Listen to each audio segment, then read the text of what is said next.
I'm real revolutionary right now. Support this man, Black Media. He makes sure that our stories are told. Thank you for being the voice of Black America, Roland. Stay black. I love y'all. All momentum we have now, we have to keep this going. The video looks phenomenal. See, there's a difference between Black Star Network and Black-owned media and something like CNN. You can't be Black-owned media and be scared. It's time to be smart. Bring your eyeballs home. You dig?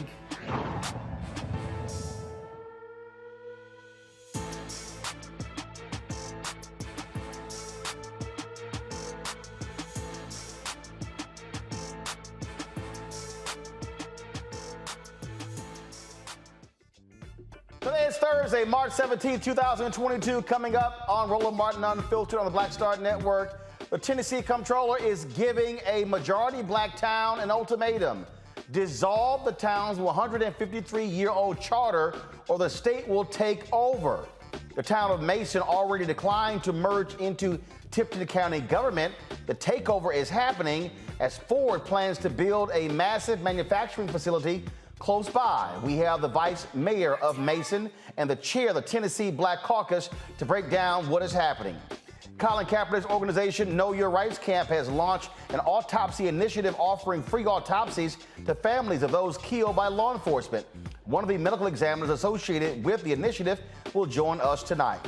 They call him Louisiana's marijuana-smoking, Confederate flag-burning candidate, Gary Chambers Jr., who is looking to unseat Republican Senator John Kennedy, will explain why he is the change the Pelican State needs.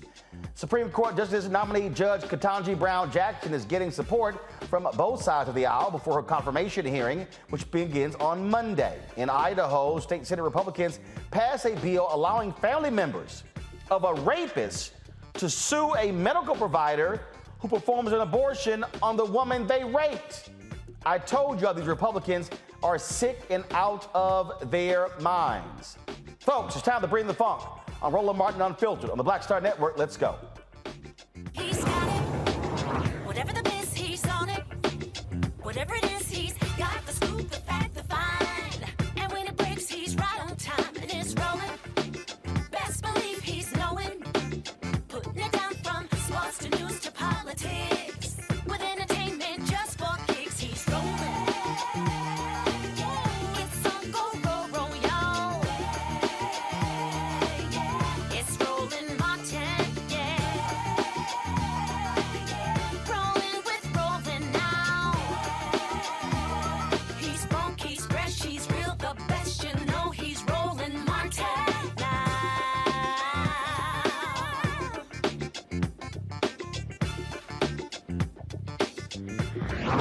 Martin.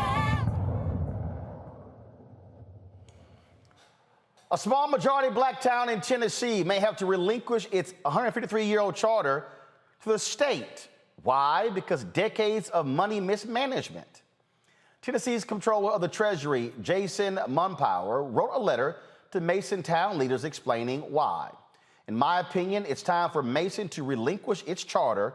For the last 20 years, the town government has been poorly managed. Audits have been late, budgets have not been approved, major infrastructure needs have been ignored, and fraud has taken place, just to name a few issues. For years, we have been told the problems are getting fixed, but the facts tell a different story. Folks, Mason, Tennessee is about 45 miles northeast of Memphis. According to the 2020 census, the population is 1,337 people. Well, here's the racial breakdown. Whites, non-Hispanics make up 26.18%. Black or African Americans, non-Hispanic, make up 68.36%. And Native Americans, Asians, Pacific Islanders, and others, don't even combine for 2%. Hispanics and Latinos make up 3.29%. So what's driving the state to take over the black town? Let's go right to it with the Vice Mayor of Mason joining us right now. Glad to have her here. And also the chair of the Black Caucus, Representative Antonio Parkinson, the chair of the Tennessee Black Caucus from Memphis, as well as, again, the vice mayor. Let's go right to it, Vice Mayor Virginia Rivers. So what's going on here? First of all, the comptroller saying 20 years of problems, of major issues. Explain that. Well, 20 years ago, that's when it all started. But that's been 20 years of when someone else did the damage to the town. It had nothing to do with the administration that's here now. Even though we did walk into it, it's still, we have done everything we could to rectify the problem that occurred before our time. Okay, when you say they started 20 years ago, what does that mean? Who was in control 20 years ago? The Caucasians was in control 20 years ago. So when the controller says there have been audits and budgets have been late, what is he talking about? Well, when he's talking about the budget being late, over in 2016 is when the new administration actually took over. And at that time, it was everything was behind. Everything was messed up. We came in and tried to fix what was not right and tried to gather up the things to make it right. We had to pay for things that we had no idea where they were. There were cars that we were paying for we never saw. So we have struggled all these years. Well, in the last 10 years, I put it like that, trying to make sure we have things in order. Now, Granted, we're not in we're not in default of anything. All our bills are paid.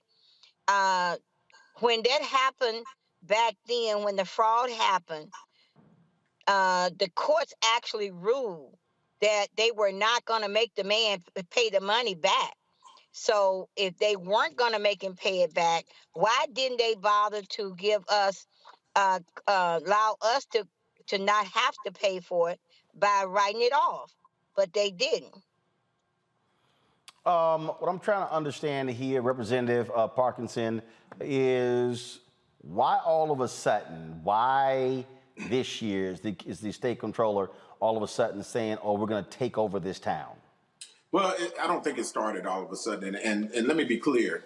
I am not here to represent the comptroller or speak on behalf of the comptroller.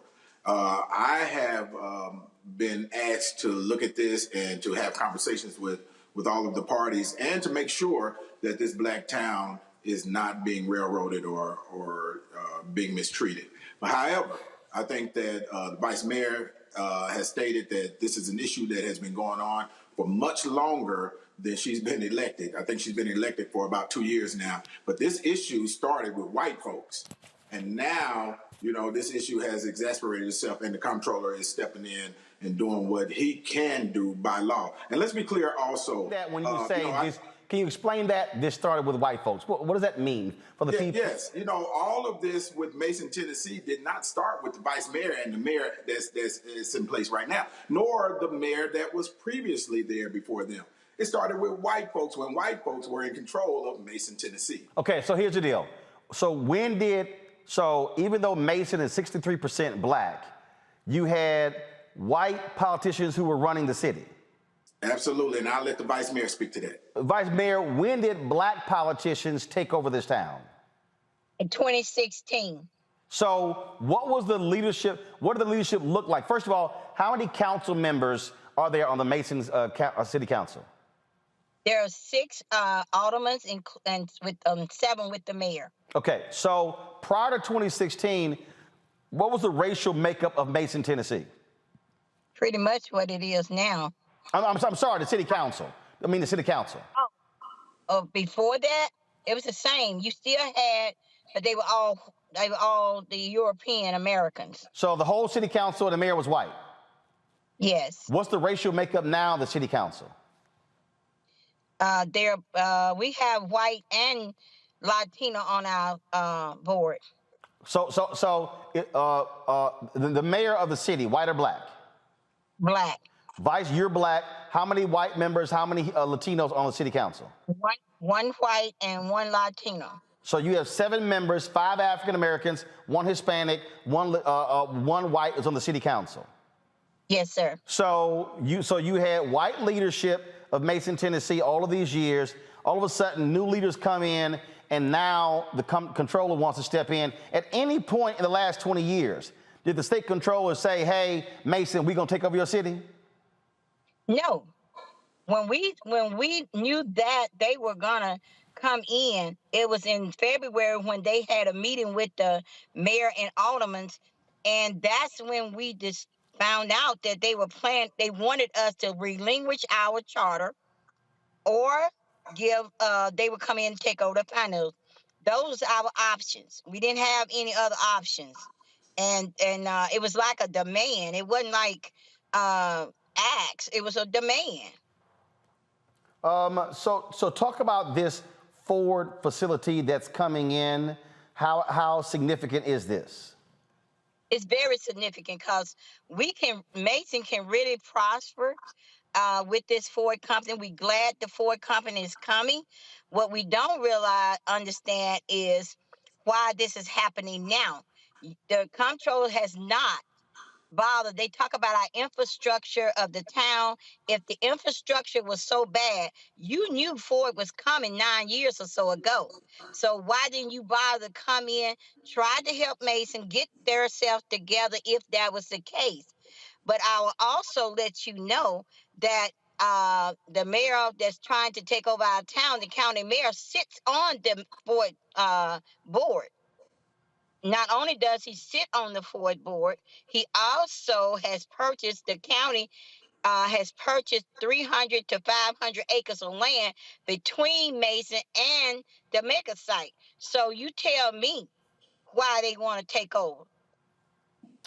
Representative Parkinson, so what do you see happening here? Well, here's what I see, and I think it's important too that we give some context to the narrative. The takeover of the city is the takeover of finances of the city, and the takeover of finances of the city is until the debt in the city is paid, and then that takeover will be done. And so it's not like they're coming in like the Comptroller is coming in and becoming the mayor of the city or taking over the entire city. The mayor is still going to be the mayor, and and they still have constituents that they have to communicate with and make sure that they are completely educated on what this process is.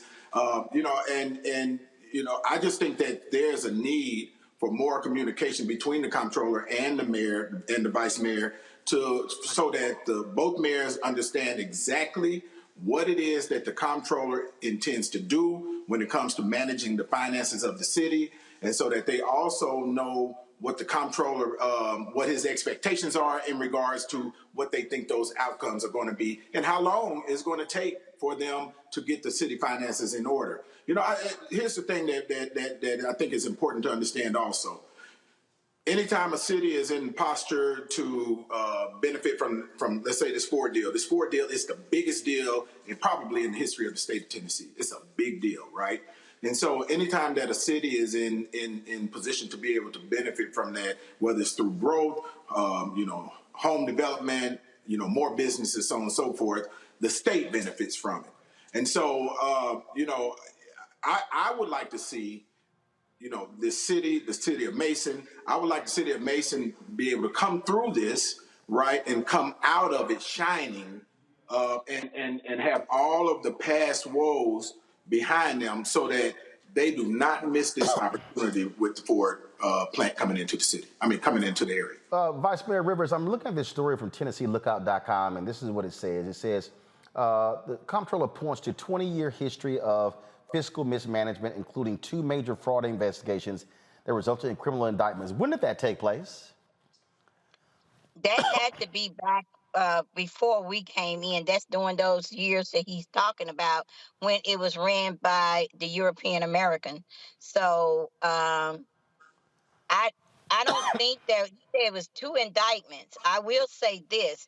The gentleman that supposedly have taken the money that they did not make pay back or anything, I know that he went to court and supposed to be indicted, but there was money taken by another individual as well, and they knew it, but they did nothing to her. And there's the African American young lady that was there is the only one that served any time. So here's what I'm trying to understand. This story says the financial disclosures for the past 2 years are running late. Between 2004 and 2016, Mason's financials were in such disarray, they were unauditable. Well, that's when you had white mayors running the city. So right. Reading that story, so I would assume that in the last 6 years, your financials have been filed. They have been filed. Our financials, the reason why they're pulling that or talking about 20 years ago is because we have struggled to try to pay it. And we did ask for a 5-year plan, which they did not or have not even responded to as well. So we have a struggle to try to make sure that we pay those debts that has been paid. Some has been paid off, but yet we still have a debt that has to be paid, and we're paying it. All we asked them for was a 5-year plan so that we could finish up what we have been doing. But no, they don't want to do it. They didn't respond to it, has not yet responded to it, and I don't think they have an intent to respond to it. So, Representative Parkinson, again, I'm looking at this story here. It says in 2011, a former Mason town clerk pleaded guilty to embezzling $100,000 in taxpayer funds. That was 11 years ago. In 2016, a former public works superintendent was indicted by a Tipton County grand jury after investigators discovered he had paid himself an extra $600,000 between 2007 and 2015. The town's financial problems stretched back even further. A 2001 state examination of the town's finances found numerous accounting errors in tax and court collections. Okay, so again, this is what I'm really trying to understand. And in fact, this says, in 2015, after fraud allegations emerged, nearly the entire town government resigned, leaving a newly elected junior alderman, Gwen Kilpatrick, to assume the office of mayor. She became the city's first black mayor. Since then, the city's leadership has remained largely African American. So what I'm trying to understand is, if I'm looking at all of these examples, they're going back 20, 21 years. So what's the actual picture of Mason in the last 2 to 4 years? I mean, it's one thing to say, oh, this person was indicted 11 years ago. Okay, well, what about the last 4 years? I mean, it's a little hard for me. It's a little hard for me to say I'm going to hold you accountable for something that happened 11, 15, 20, 21 years ago versus the most recent issues. Right. Well, from what I understand, and forgive me, my daughters are walking in and out. Okay. From what I understand, there was some concerns raised in the last administration also by the Comptroller. Now, I'm not clear on how the communications went, before that when it was under the control of white folks. And so, but I think the key here is this, Mr. Martin, they did not give up the charter. And I'm glad that they did not do that. And so what that means is Mason is still a city. And Mason still has a mayor, and Mason still has a vice mayor, and still has their board. So he was asking them to voluntarily give up their charter, and then, okay, so now that they did not, what now happens? See, the thing is you got to look at that, how that was proposed. Hey, give up your charter or we're going to take over. No, you're only going to take over the finances until the finances are right. And that's it. That's all he can do by law. He cannot take the city. And so people need to understand that. And, myself and other legislators, all of us in the Black Caucus, we'll be monitoring this thing also and seeing if there is a way for us to create an environment where they are possibly working together, because by law they can take over the finances of a city that may have been in a situation like this. And it has happened before in Tennessee also, and to cities that were not black cities. And so, so there is a precedence of this happening multiple times, actually before Mason. Do not go out the door, please. Multiple times before Mason. And this situation is another one of those situations where they are exercising that state law given right to the comptroller. Now, can we have conversations and find ways to have the comptroller, help them to become a better city as we're coming through this process, have the suggestions in place, have the infrastructure. And when I say infrastructure, I'm talking about the financial infrastructure in place for them to be able to grow the city? Yeah, absolutely right. Absolutely. But the key is they did not give up that charter, and I'm glad that they didn't. Vice Mayor, what exactly is next for you as well as the City Council? Are you, when you talk about issues that you've had, y'all looking for a repayment plan? I mean, what is y'all plan to move forward to address the financial issues raised by the state controller? Well, our plans were to hire city manager, along with maybe having to cut some salaries. And moving forward, we had already presented the things that we wanted to do for us to see the town to grow. But we have got to get out under the situation that we are in. And I'm ready for our town to get out money as well as to grow. But I would like to know, why can't the comptrollers come in and do just what is being said? Just help us with our finances so we can benefit and not miss out on anything that Ford has to offer. All right. Well, we certainly will be seeing what takes place next. Vice Mayor Rivers, I appreciate it. Thanks a lot. Representative Parkinson, thank you very much as well. Thank you, sir. Thank Appreciate you. it. Thanks for having me. All right, thanks a lot. I want to go bring in my panel right now. Joining us, Dr. Larry Walker, Assistant Professor, University of Central Florida. Reese Colbert, founder of Black Women Views. Dr. Greg Carr, Department of Afro-American Studies at Howard University. Greg, you know Tennessee quite well. It is interesting, again, when you look at the timing of this letter from the state comptroller, making all of these comments, and again, bringing up stuff that's 10, 15, 20 years old versus what's the most recent conditions of the city. It is interesting, Roland. Jason Mumpower is a criminal. He, by criminal, I mean that he has violated even the letter of the law. Remember, shout out to my home state of Tennessee, birthplace of the Ku Klux Klan in 1866. This is an old playbook. In electoral politics, what they try to do is usually dilute black vote by incorporating the county. Nashville, Davidson County, Memphis, Shelby County. In the case of this guy right here, this clown, the Tennessee Comptroller, been there a little less than 2 years. Back last May, he had a grand opening for a $450,000 comptroller office in Memphis. One problem, he sent out the invitations before the Tennessee legislature had approved the funds. And then he went off and hired Mike Donovan, who was one of Trump's federal prosecutors. He's a criminal. And by even in just that one violation. But what's going on here, there are several counties there north of Memphis. One, of course, is the one you just talked about with Mason. Mason is in a county there that they want to have the municipality take over. And they can't do it because they didn't give up their charter. About 8 miles from Mason, in a place called Haywood County, is Stanton, Tennessee. Stanton, Tennessee is another little all-black town. But this blue development that they're putting together, the Koreans and the Ford Motor Company putting together, Blue Oval City, that is going to transform the region. There's talk of a sewage plant going in there. They want to sniff up them little black towns, and as many as 8,000 workers are going to be coming in and out of that plant daily. And so they could overwhelm them with force. But what these Klansmen, what these white supremacists, what these white nationalists want to do is pave the road for that. And that is exactly what they're doing. It's indefensible. And one other thing, they don't want to go back 20 years because the history of Tennessee, like the history of the South, is the history of white corruption in politics.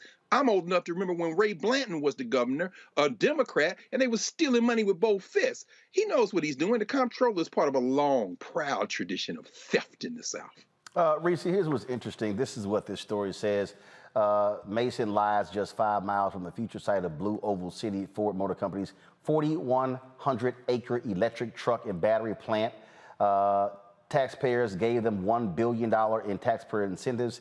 They're going to have 27,000 new jobs, $22 million annually in state taxes after it opens in 2025. But if you keep reading the story, here's what's interesting.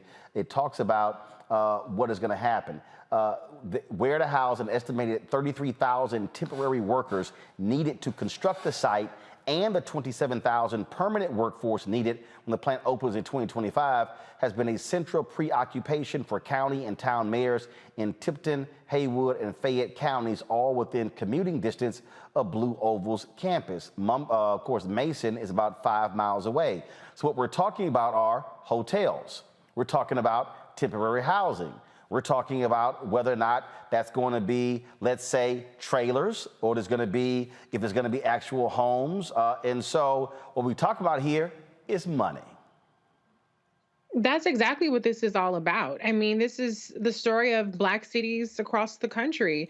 It's all about neglecting Black cities, and when they feel like they don't have anything to offer the greater area. And then when you do have a potential economic boom, like what we would see with this Ford plant moving in, then it's let's extract as much wealth out of these places and manipulate it and take control of their finances so that we can do with it what we want to do with it, as opposed to helping enrich and improve the lives of the Black citizens that live there. So if you can't neglect, then you steal. And that's just the corrupt way of doing business. And so you can bet that the housing location decisions, the tax incentives, the tax revenues, all of that is going to be enriching the folks that are trying to take this financial responsibility away from the now Black leaders of that city. Larry, what I don't understand is if you're the state controller and you're that concerned, why don't you simply send in help? Why don't you send in expertise to say, hey, Mason, we want to be able to come in, help you and assist you in terms of completing your financial forms, things along those lines. I don't understand why that's so hard. I don't see that was suggested in this letter. Yeah, Roland, what's happening in Tennessee and this, it's in a Black town reminds me of how the mob moves in, right? And kind of strong arm you. Wanted them to give up their charter. And, the state rep talked about, them coming in, the state coming in and overseeing their financial, all the financial issues. But you heard, the vice mayor say that they offered to pay this money back over 5 years and that they never heard back. So this is just strong arm tactics. Roland, the other thing I want to say is this reminds me of so many Jim Crow policies that people don't want to talk about anymore, right? So essentially you have the state coming in and telling this Black town that will flourish from this economic development that your voice doesn't matter. We're not willing to negotiate and strong arming them and taking over their financials. The other thing is in terms of what's going to happen here long term, let's be honest here. So the next step is that once the comptroller takes over, then the next step will be that the state will at some point pass some law to allow it to be permanent and maybe take over additional control, because we're talking about the intersection of racism and economic development, right? So after that happens, then the next thing will be gentrification. All these jobs and opportunities come into this community, and then the next step will be to shift from the racial dynamics you see now to move most of those Black folks out. Right. And that's another issue, because when we talk about economic development in Black communities, a lot of wealth of Americans is housing. Right. So then you'll deny them the opportunity to build generational wealth. So they're strong arming them like the mob. And once again, this reminds me of a lot of Jim Crow policies. We are quite familiar with how these things work. And so glad to see leaders there not give up their charter. Makes perfect sense. So I would say to the state of Tennessee, if you're serious about it, send in your expertise. Don't just simply say you're going to take them over. All right, folks, got to go to break. We come back. Colin Kaepernick is not in the NFL, but the Know Your Rights camp continues to help those in need. They are now offering free autopsies for individuals who have died at the hands of law enforcement. We'll talk to one of those medical examiners next on Roland Martin Unfiltered on the Black Star Network.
Don't you think it's time to get wealthy?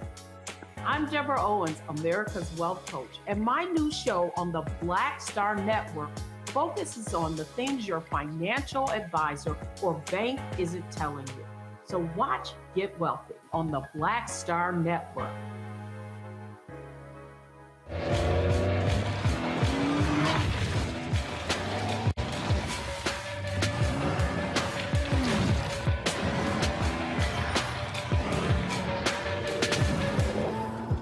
Pull up a chair, take your seat. The Black Table with me, Dr. Greg Carr, here on the Black Star Network. Every week, we'll take a deeper dive into the world we're living in.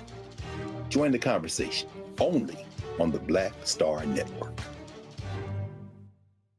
Hey, I'm Deion Cole from Blackish. Hey, I'm Arnez J. Black TV does matter.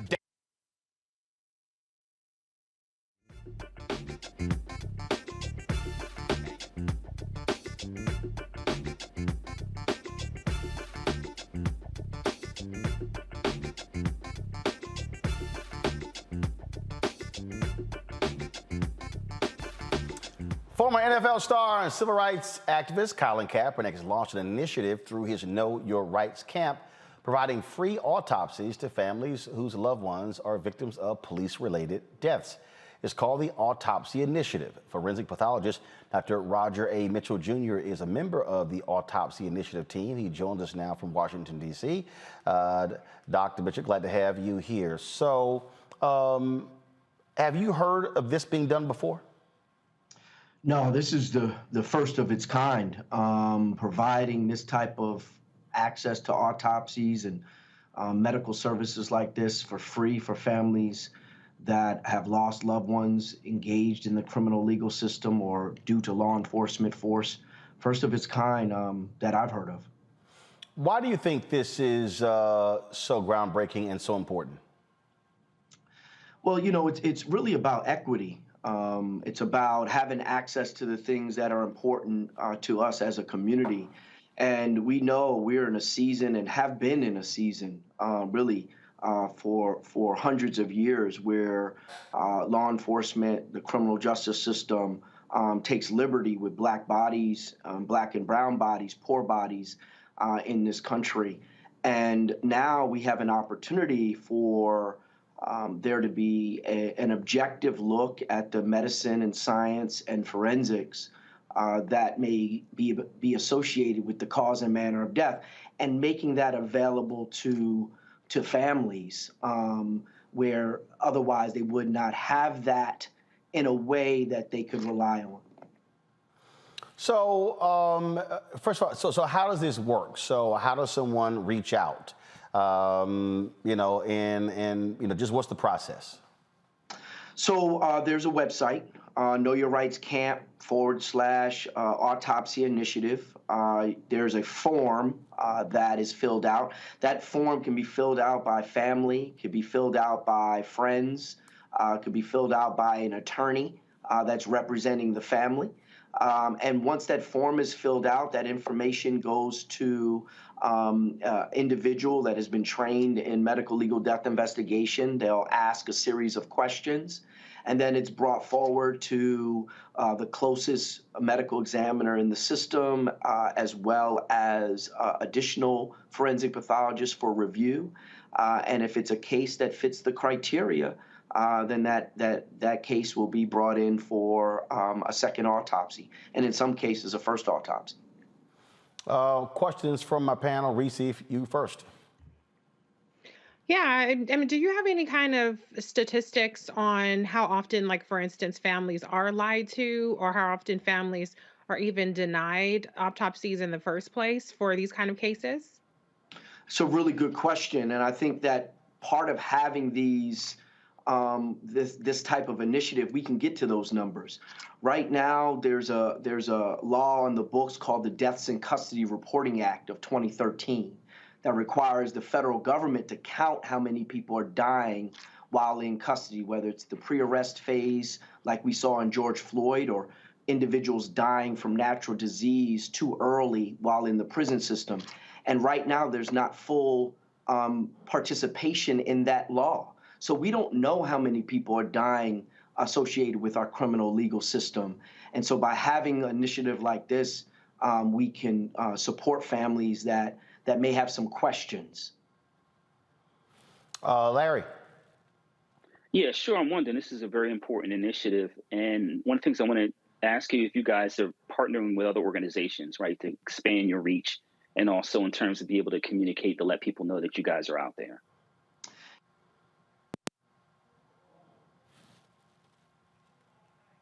Looks like our Skype machine just completely went down, so we lost our guest as well as our panelists, and so we're going to try to get that taken care of, and then hopefully we'll be right back up. So I do want to read some headlines in between. Let's go ahead and do our Black and Missing, folks.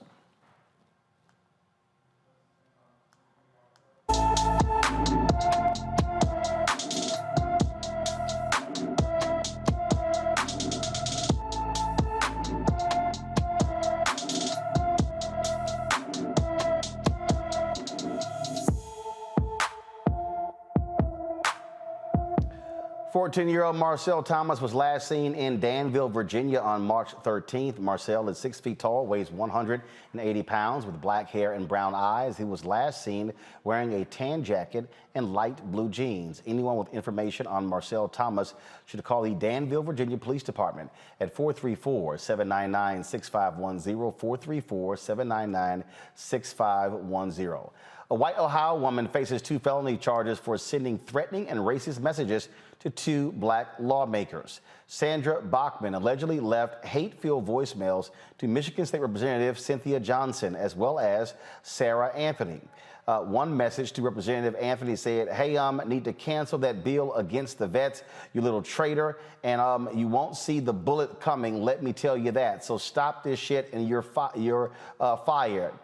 We'll be coming to Michigan soon to remove you from your post." The other voicemail allegedly sent to Representative Johnson says, "Well, baby doll, nigger lip bitch monkey, we are going to get you. You will die. You're one of the worst offenders. We actually have a tier 2 in like points for how much you're worth once we kill you. You're going to die, and I'm happy about it. The whole world will be rejoicing. Just know that. Sleep well." Well, that's vicious.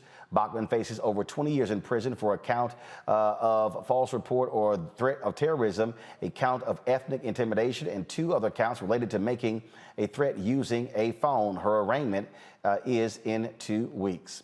A former Kansas City detective will spend 6 years in prison for the killing of Cameron Lamb in 2019. The Eric DeValcanier was convicted, folks, of second-degree manslaughter, an armed criminal action. He and another detective entered Lamb's property without a warrant, and DeValcanier shot Lamb in his garage. A wrongful death lawsuit has been filed on behalf of Lamb's 3 children. Again, that cop is headed to jail. A Russian court is extending the detention of U.S. basketball player Brittany Griner. Last month, Moscow authorities arrested the 2-time Olympic gold medalist for allegedly smuggling drugs. A Russian state news agency reports Griner will remain in custody until May 19th. The 31-year-old has been a part of the Russian UMMC basketball team since 2015. Earlier this week, former First Lady Hillary Clinton called for her release, sharing an article on her Twitter account with Free Brittany. So, we'll see what happens in the case of Brittany Griner. I want to go back to Dr. Mitchell. We were talking to him. He was answering a question with regards to these free autopsies being supplied by Colin Kaepernick's Know Your Rights camp. Doc, go ahead, please. Well, yeah, what I was finishing and discussing. I think one of your panelists was asking me about partnering with other organizations. What I explained is that I'm the vice speaker of the House of Delegates for the National Medical Association, the oldest and largest group of black physicians. So the National Medical Association is involved, and we'll be doing some discussions on deaths in custody. The National Bar Association, we're hoping that we can present at the upcoming conference this summer for our black attorneys to bring more awareness to this initiative.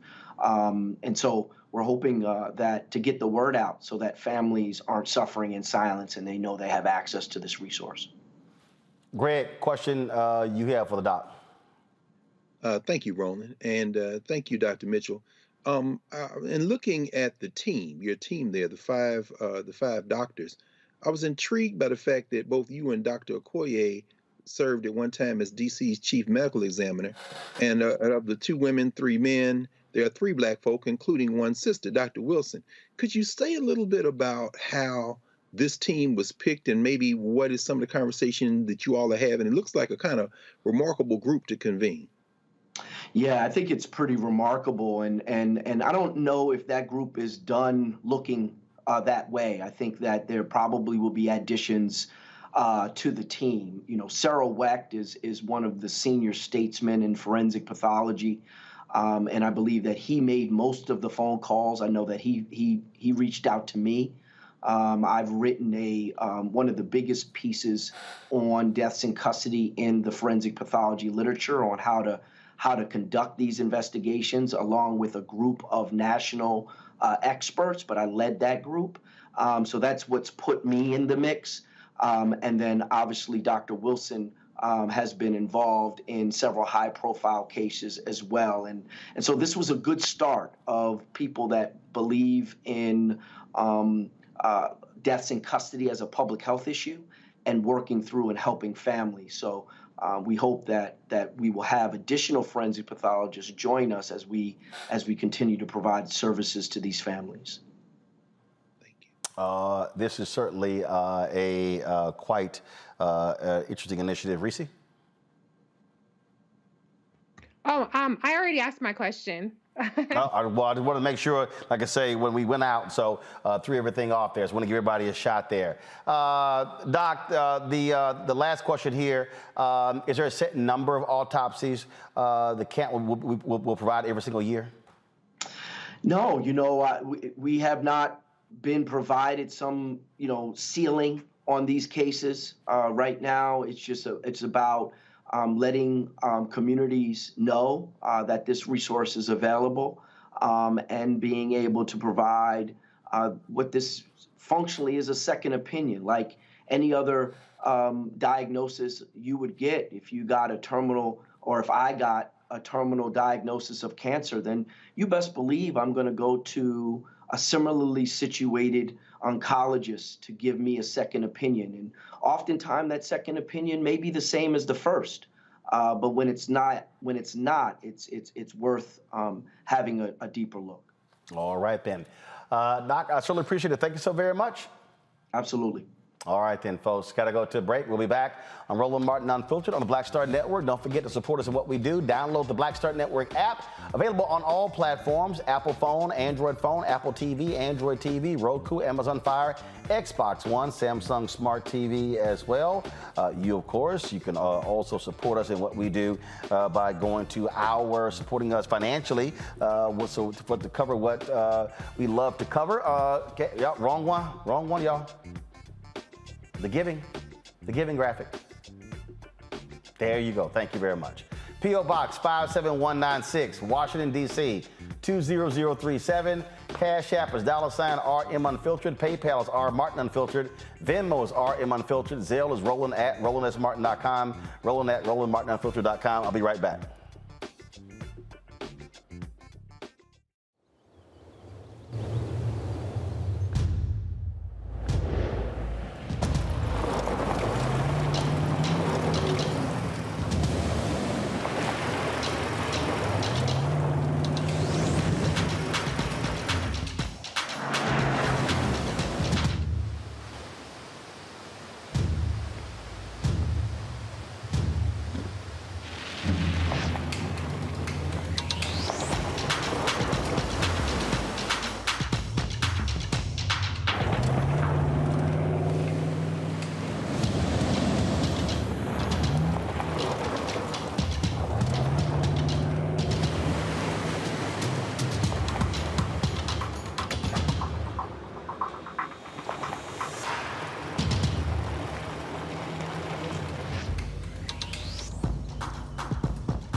On the next A Balanced Life, as we grind down to the end of another long winter, it's easy to slip out of balance and into the foggy doldrums. On the next A Balanced Life, ways to push through the gray days until the warm days of spring arrive.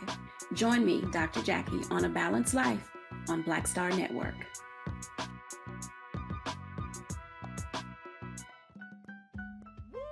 We're all impacted by the culture, whether we know it or not. From politics to music and entertainment, it's a huge part of our lives, and we're going to talk about it every day right here on The Culture with me, Faraji Muhammad, only on the Black Star Network. I was in the telephone booth on 63rd and 3rd Avenue. Brought my coins in and dial the number. Mr. Parks, this is Richard Roundtree. Oh, yeah, yes. Well, you know, it looks like you got the role. I didn't know whether I'll go blind. Oh, really? Okay, well, wait. You can't tell anyone. Can I tell my parents? And I'm walking around town, and my fellow actors and models are saying, hey, you know what? Tree, I think I might have gotten that role. You hear this 2 or 3 different times. Right. Like, did he come? Well, wait a minute. Was I dreaming that? Or then Gordon calls me up. I call Gordon, and he says, we're having the press announcing you are the Shaft. I get in the limo, and when I pull up and saw this, oh, Lord. What we used to call, I'm shitting in high cotton. Yes, in high cotton, yes. I get out, and all the press is there, and actors, and I walk in, and Gordon announces, yes, this is Richard Roundtree. He's going to play the character Shaft. Oh, magic.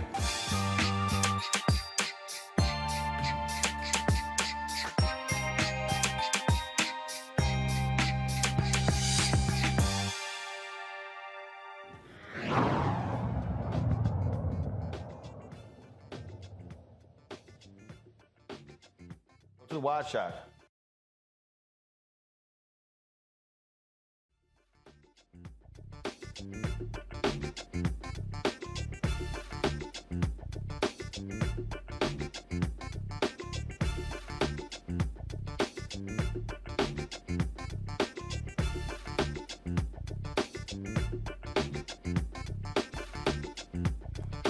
All right, folks, so welcome back to Roland Martin Unfiltered.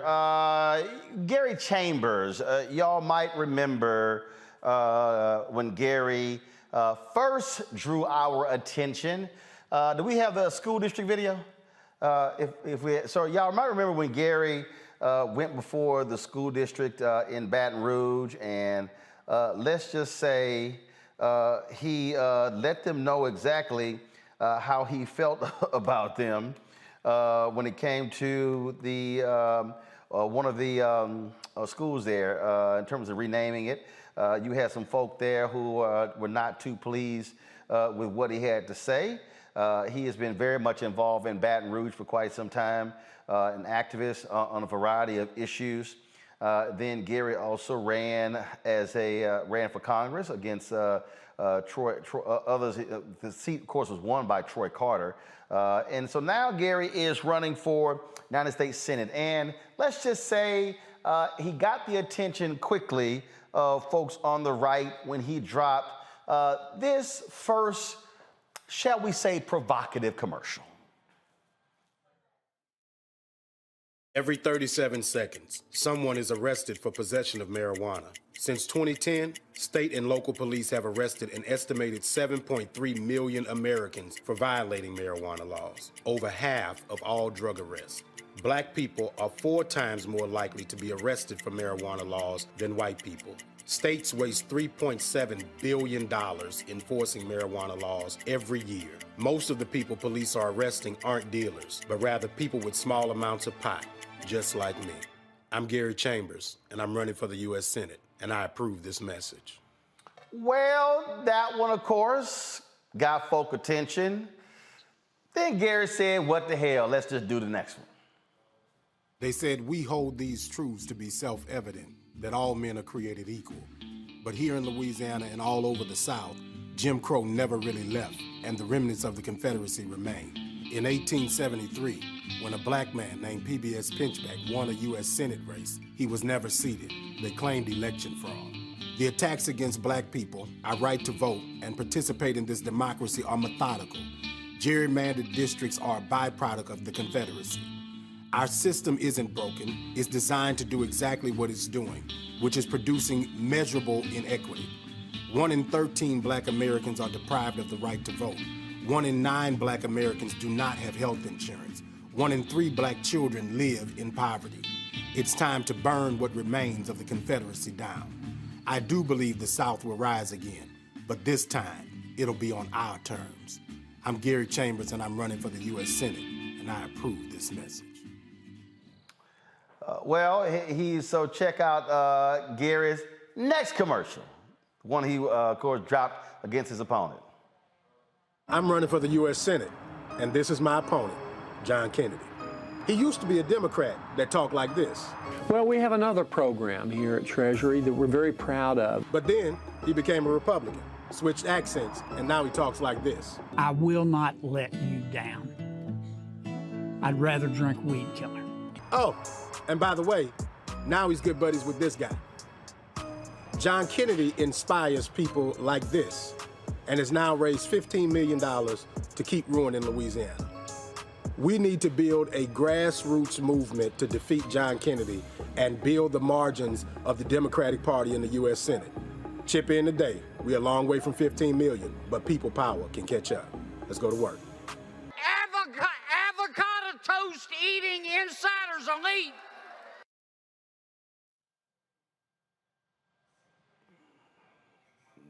Fake ass John Kennedy. Now, I really can't wait. I doubt John Kennedy will actually choose to debate Gary. But, you know, I really do hope that if they do debate, we get to see Gary raise his hand to John Kennedy like he did this. I had intended to get up here and talk about how racist Robert E. Lee was, but I'm going to talk about you, Connie. Sitting over there shopping while we talking about Robert E. Lee. This is a picture of you shopping while we talking about racism and history in this country. Only white members of this board got up while we were up here talking too, because you don't give a damn, and it's clear. But I'm gonna tell you what the slaves, my ancestors, said about Robert E. Lee, since you don't know history, sister. Let me tell you that they said when he got the plantation, after he got off the field where 27,000 people died at Gettysburg, Connie,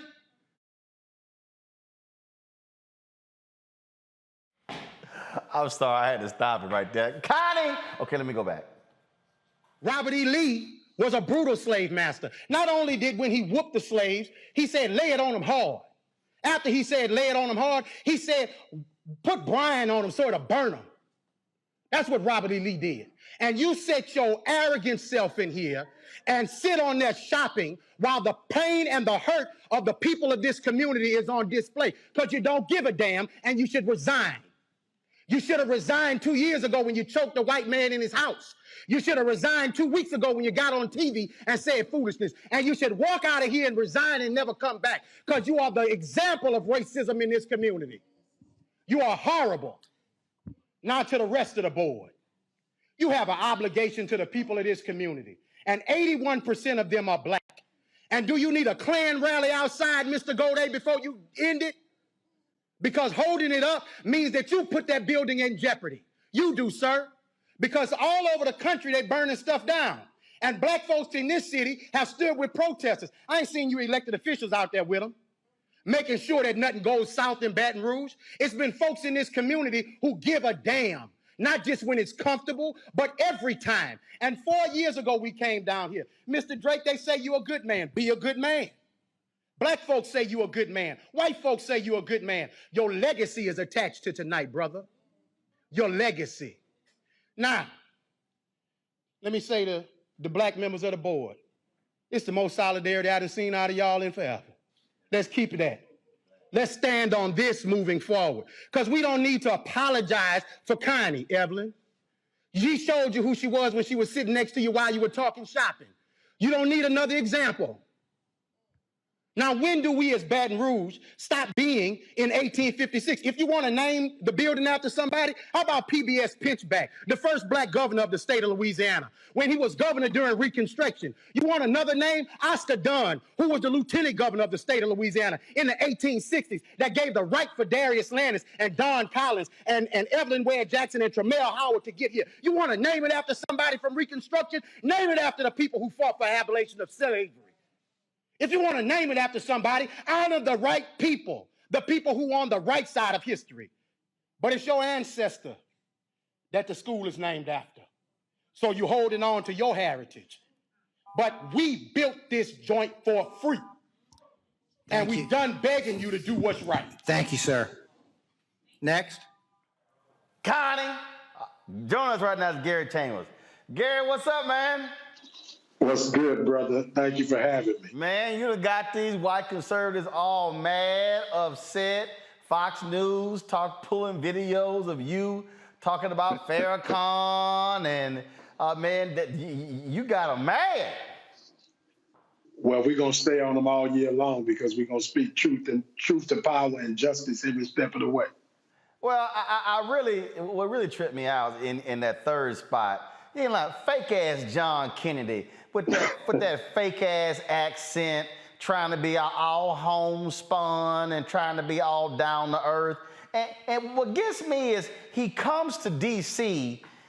to act dumber and sound dumber in appealing to these dumb Republicans. Well, I call him Foghorn Leghorn, Senator Foghorn Leghorn, because he spends more time pretending than he does actually legislating. And excuse me, my eyes watering over and over, Roland. But John Kennedy is an embarrassment to this state. He voted against infrastructure dollars. That's billions of dollars that would have come to this state to help the people of this state. Why does that matter? Because at the time he voted against infrastructure, Hurricane Ida had just happened in Louisiana. We had power lines down all over the state. We had people in Houma, Louisiana, who were without power for a month while John Kennedy was on Fox News talking trash. And Roland, this is a man who was elected with 536,000 votes. There are 900,000 black voters in the state of Louisiana, 1.2 million eligible black voters in the state of Louisiana. This is simply a question of, can we raise resources to activate a populace of people to flip a seat in the U.S. Senate? So when it comes to running, are there other Democrats who are running in the primary, or are Democrats giving up on even running against John Kennedy? So, we have a jungle primary. There is another Democrat in the race, but that person has been in the race since October. They raised about $195,000 in 3 months. We exceeded $600,000 in fundraising in our first month. We're continuing that momentum into the second month, and we're going to close out the quarter strong. We know that we're the front runner in this race. And we're the only candidate that the country is talking about as it relates to the U.S. Senate in Louisiana. John Kennedy's beatable, but he's only going to be beat by somebody who can build a grassroots movement to touch voters that are not typically touched, to get them to show up to the polls. John Bel Edwards is the governor of Louisiana. He's a Democrat, and 50% of black New Orleans did not go to vote when he was on the ballot, yet he won. This is a way for us to be able to activate a piece of the pie in this state that has never been touched, never attempted to touch, but we can get those people out and we can beat Kennedy. So how do you get them out? I mean, that's the real issue there. How do you get them out? How do you connect with them? How do you explain to them why voting matters? You got a lot of people out here who complain, who say, look, man, this stuff, it's not going to make any difference. So how do you connect with them? Well, one, I think you talk about the things that are important to them, Roland. I've listened to you for years talk to the Democratic Party about whether or not they were effectively messaging to black communities, right? We are not just somebody who talks about it. I've been about it. I've shown up in communities consistently over the years, helping to create change in communities, and people know that. And as a result, when we show up in the community, we have some credibility with them. That's number one. Number two, we know how to speak a message and a language that connects with those people through our digital advertising. And that message is penetrating young people and old people alike in different demographics. And the third thing, Roland, is I do a ground game like nobody else. In our congressional race last year, and you understand this because you understand advertising, we spent $33,000 on TV, $7,000 on radio, and not a dime of direct mail. And we got within 1,500 votes of making it into a runoff for a congressional race. And that's the power of our ground game that did that, our digital presence. And what we want to do is activate our non-conventional stuff by raising these resources the way we've been traveling around the country, having fundraisers to raise money so that we can do the TV, radio, mail, to layer that on top of the ground game so that we can defeat Kennedy. I'm not keeping it a secret because we want the whole country to know that this is doable. Louisiana is 34% black, 5% brown, and there's 20 to 30% of white voters in this state who don't believe that we should rank 50th in the nation. We just need the rest of the country to see that the 4 million people in this state are as valuable as the races that we've seen won in Georgia. We can do what Georgia did too. So when is the primary there in Louisiana? So it's a jungle primary, so it's all in November. So we've got to be able to go through from now until November with our message, keep Kennedy under 51% and end up in a runoff with him in December. So ultimately, this will be one of the last seats in the U.S. Senate if we get there. If a Democrat, the other Democrat, chooses to run for another position or not run for this, that leaves us wide open head-to-head with Kennedy November the 8th, and we believe that we can beat him head-to-head given the opportunity and the resources. So explain that when you say it's a jungle primary. So like, for instance, in Texas, the runoff primaries are going to happen in May, and then whoever wins in the primary then faces in the general election in November. That's not the case in Louisiana? That's not how we do it here. You know, Louisiana got to do everything a little different. So everybody who's decided to run Democrat or Republican is placed on the ballot for November the 8th. The two people who, if no one gets to 51%, the two top vote getters go into a runoff in December, and then that is kind of functions like our general election. Has that December date been set? That December date is set. I believe it's December the 8th or the 11th. Don't quote me on that. I know November 8th is the day we got to get busy first. Right. So the goal is to keep Senator Kennedy, the incumbent, under 50%. Is it 50 plus 1%? So if he gets 50.1, does he get 50.1%? Then no need for a runoff. So you got to keep him under 50%? We keep him under 50%. We know we can keep him under 50%. And if we keep him under 50%, we go into a head-to-head runoff with him in December. Got it. All right, questions from my panel. Let's see. Greg, you're first. Thank you, Roland. And thank you, Brother Chambers. I'm a big fan, brother. Given what you said, we've all known those numbers for some time. Mike Espy should be in the United States Senate from Mississippi if we could have activated it. And Roland has kind of set the stage by asking the broader question. I guess I want to ask you, you know, I think about Cori Bush, I think about Ilhan Omar, and now looking at you in a statewide run for the federal legislature. How important is it for us to speak the kind of truth to power that you are speaking? And I guess a follow-up with that would be, do you imagine that this can resonate among particularly our younger voters, to get them, younger potential voters, as I'm assuming that many of these people haven't been registered to vote yet? Thank you, brother. Thank you, brother. I think that yes, we can resonate with young people. I can tell you since the cannabis video, everywhere I have gone, I have had more young people walk up to me than I've had in any of the previous times that I've gone viral, and I've gone viral a few times fighting for us. To the question of, is it necessary for us to speak this truth? Absolutely it is, because the conditions of our people has not changed in this country, and playing nice is not going to advance our communities. We need to be able to be truthful. We need to be able to be honest. We can be respectful if that's the temperature of the conversation, but if we got to get a little disrespectful, sometimes we need to do that as well, so that people understand that we're going to be serious about the fact that we're not going to continue to be silent about the injustices that happen in this country, and we're not going to be passive about it. That you're not going to continue to just meander around pretending that you're doing so good by Black folks when you're not. We want President Biden to be true to what he said in the campaign and decriminalize cannabis at the federal level, because he has the power to do so. And you need U.S. senators who are going to have use their bully pulpit to say that to the president, or their quiet conversations to say that to the president, and leverage their vote if necessary. Reese. Hi, Gary. I appreciate your outspokenness. I'm completely with you on being disrespectful if need be. But what I'm curious about is your economic priorities, or 3 of your top policy priorities that you plan to bring to the United States Senate. Well, number one, that's a good question, and I appreciate it. Number one, when we look at the economy, we've got to raise the minimum wage. That's something that I'll be an additional vote in the U.S. Senate to see happen in this country. I think it's possible for us to do it. We've got to figure out how do we make that happen. And it doesn't just happen by electing a Gary Chambers. It happens by paying attention to Val Demings in Florida, paying attention to Mandela Barnes in Wisconsin, Charles Booker in Kentucky.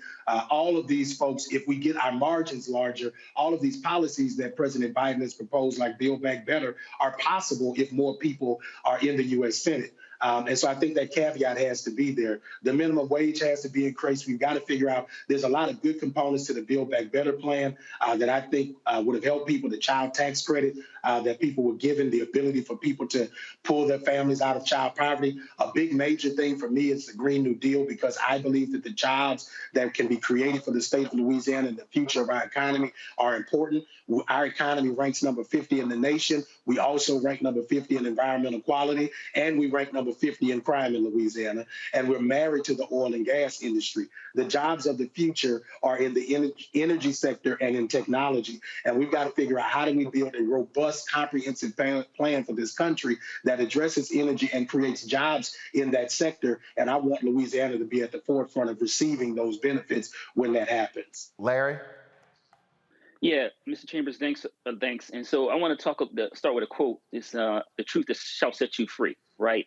And the reason why I started with that is that from you reading Connie to the ad set, Roland was kind enough to replay for us. You use history as a tool, right, to talk about this country's, disturbing history of racism in America, particularly in Louisiana.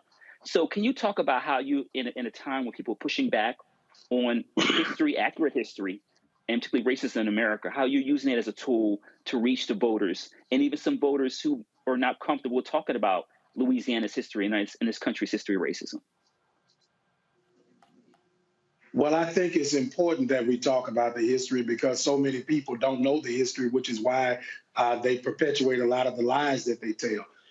Many of the reasons I talk about PBS Pinchback is because I've watched how in the digital space, especially, so many of us talk about the wealth of our ancestors. Those of us, we talk about how they burned down Greenwood, and all of those things were terrible. And our ancestors did go and create commerce, but they also elected their peers to represent them. And they don't want us to know about that because that's where power lies. You can have Jay-Z have $1 billion, but a governor controls $20, $30 billion a year, right? And so that's power to be able to influence the social conditions of people. We need to be able to understand that this portrait you see behind me has Oscar Dunn in the middle of it, and PBS Pinchback is on it as well. Those men were elected in the 1800s. They created some of the first civil rights ordinances that existed in this country, some of the education policies. That's how Southern University got created, Grambling State University, as a result of what these men went into the state legislature to do. But what they don't tell you is that PBS Pinchback becoming the governor was a ricochet effect, kind of like what we see with Raphael Warnock becoming the U.S. Senator from Georgia, that it caused a reaction by the white majority to try to prevent it from happening again. And so from PBS Pinchback, it is 1990 before Douglas Wilder becomes the governor of Virginia. And what I'm trying to convey to us is that we are in as serious a moment as they were in Reconstruction, that there will be attempts to prevent us from achieving the excellence that we know is possible through the democratic process by restricting our votes, by gerrymandering, by creating all of these outlandish voter laws that they are creating. PBS Pinchback actually won a U.S. Senate race back in the 1870s. And a word that they use now, voter fraud, is what they use to prevent him from being seated. And what we need to know is that the devil don't use new tricks. The question is, do we know his game? And we teach history to learn the game so that we don't fall for the same mistakes again. So what jumps out here is, I'm going to go back to this whole deal of turnout. One of the issues that we saw in Georgia was that black folks had been saying for a very long time, hey, Democrats, this is what y'all need to do to turn people out, but they didn't want to invest the money. Have you heard from the Democratic Senate Congressional Committee, the DSCC, being the chairman is Senator Gary Peters out of Michigan, who faced a very tight race in 2020, running against John James, an African-American, black Republican. Peters squeaked by. Have you heard, are Democrats statewide, are you talking with them? Are they saying, hey, we want to invest to ensure people turn out? Because the number that you laid out, and I want you to lay those numbers out again, because people need to understand the numbers. When Senator Kennedy won, you say it was 500 and how many thousand? 536,000 votes is what he was elected by. And that was in a 900. That wasn't in a presidential year. That was in like a midterm, correct? I believe he was elected in 2016, but the caveat is he won in a runoff. So he got those 535,000 votes in a runoff. In a runoff. So the argument that you're 900. Go ahead. And there are 900,000 registered black voters in the state, 1.2 million eligible black voters. But the Democratic Party in the state of Louisiana has been cash-strapped, and the National Party does not support Deep South parties. I heard somebody brought up Mike Espy earlier. Mike Espy should be the U.S. Senator from Mississippi, but the Democratic Party does not invest in Mississippi and Louisiana. So you're saying that there are 300,000 eligible but unregistered African Americans in Louisiana? Yes, sir. And we intend to get them registered. So have you had conversations with Cliff Albright, Latasha Brown at Black Voters Matter? Have you talked with NAACP and other groups saying, hey, y'all need to be seizing upon this in Louisiana? We can do in Louisiana what happened in Georgia. We had preliminary conversations with Black Voters Matter. They are very supportive overall and were supportive last year in our congressional race, and anticipate that we're going to be able to get support from them as well. To your first point about the Democratic Senate Central Committee, they have reached out to our campaign. Those conversations are progressing, and that is a result of the work that we've done in the digital space to create a conversation about Louisiana that I don't think that has been anticipated. What needs to happen at this point, though, is people need to jump on early so that we can gain the momentum necessary to make this happen. If the Democratic Party can't talk to me about flipping Texas blue if they can't flip 4 million people in Louisiana. That's Houston. Houston is 3.8 million people. Louisiana is 3.9 million people. If you can't do it in Harris County, if you can flip Texas, you can't flip Louisiana? That doesn't make sense to me. See, this point is so critical because, again, numbers don't lie. Numbers don't lie. If you use the 500 and let's just say 600,000 as your marker, basically what you're arguing is if you pick up 400,000, you said 1.9 million African Americans in the state. 1.2. Let me give you even further. So let's go even further. If you pick up 400,000 of the 400,000, the 1.2 African Americans, and hell, you pick up 200,000 white Democrats in Louisiana, yeah, that's 600,000. And here's the thing. John Bel Edwards, a Democrat, is the governor of Louisiana right now, Roland. He was elected with a little over 700,000 votes. Over 450,000 of that 700,000 were black folk. Okay? So don't tell me he can't do it. We know we can do it. We have elected a Democrat twice since 2015 in Louisiana. He was elected in 2015, reelected in 2019. And if we are wise, we seize on this opportunity so that we can win not just a U.S. Senate race in 2022, but the governor's mansion again in 2023, hopefully with a black Democrat. So from an internal standpoint, so are you saying, is your target saying, hey, if we hit 500,000 African Americans and we turn out 250,000 white Louisiana Democratic voters, you can absolutely win the U.S. Senate seat? We can absolutely win the U.S. Senate seat, and it's doable. The Power Coalition with Ashley Shelton, they've been doing grassroots organizing, much like the New Georgia Project has been doing in Georgia. They've been touching voters, and over 60% of the voters that they touch in their registered 800,000 list show up to vote in every election that they contact them in. The question is the party going to get on board with a black Democrat that can win in this state? So what is the voter registration deadline in Louisiana to be able to vote in November? All the way in October, brother. We got another 7 months that we can register people in this state. We got time and opportunity. All we need is resources and manpower.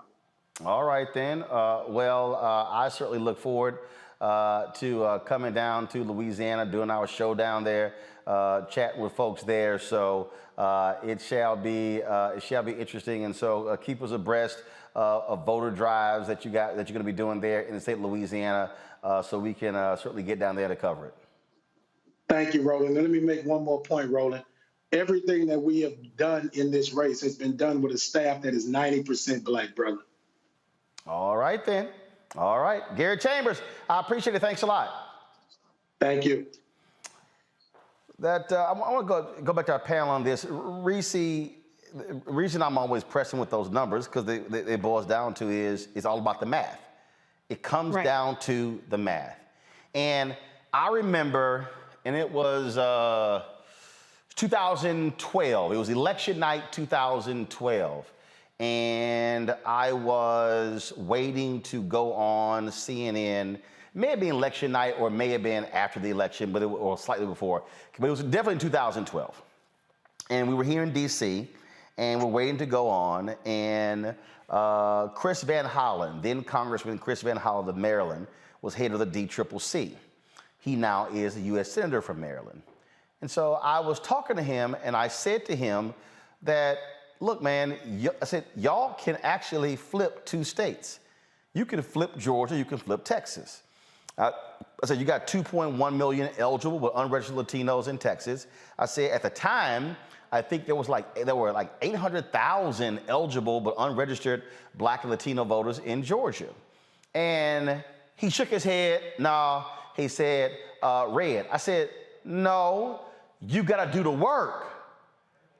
I said, Doc, I said, y'all just keep giving up saying, no, there's no shot. I said, if you got the eligible but unregistered people sitting there, you got to go out and get them. Well, folks like Stacey Abrams and Raphael Warnock and others got sick and tired of waiting for these Democrats to do that. So yes, they created the New Georgia project. They actually went out and raised the money independently. And what happened?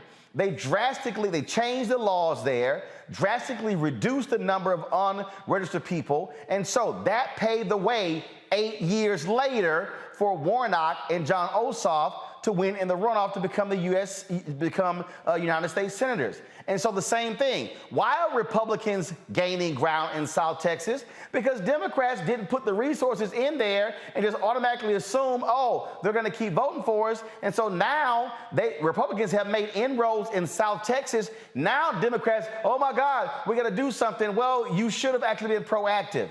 What Gary is laying out is what we call a real strategy. And this is why I've been saying, look, Black people, we can't wait for parties to do what they do. So sending money to Black Voters Matter allows for Cliff and Latasha and their organizers to go in and register those people Gary's talking about to be able to change elections. If you don't actually get the folk registered, ain't no way in hell they gonna vote because they ain't registered.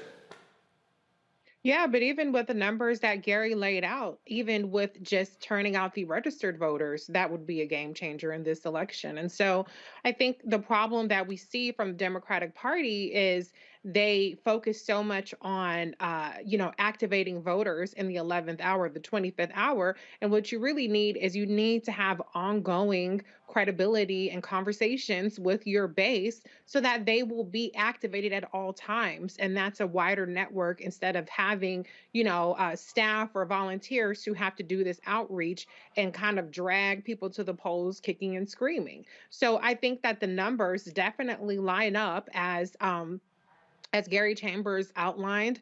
I was very heartened to hear his stance in terms of his policy positions, because he did, he quoted Build Back Better. That's not, too often you hear from a lot of progressives these days. And he did immediately kind of set expectations of, well, we need more Democrats in the Senate, et cetera, et cetera. So I like that he's not out here selling pipe dreams, but he has the map to back him up, and he has the voice that's authentic and substantive.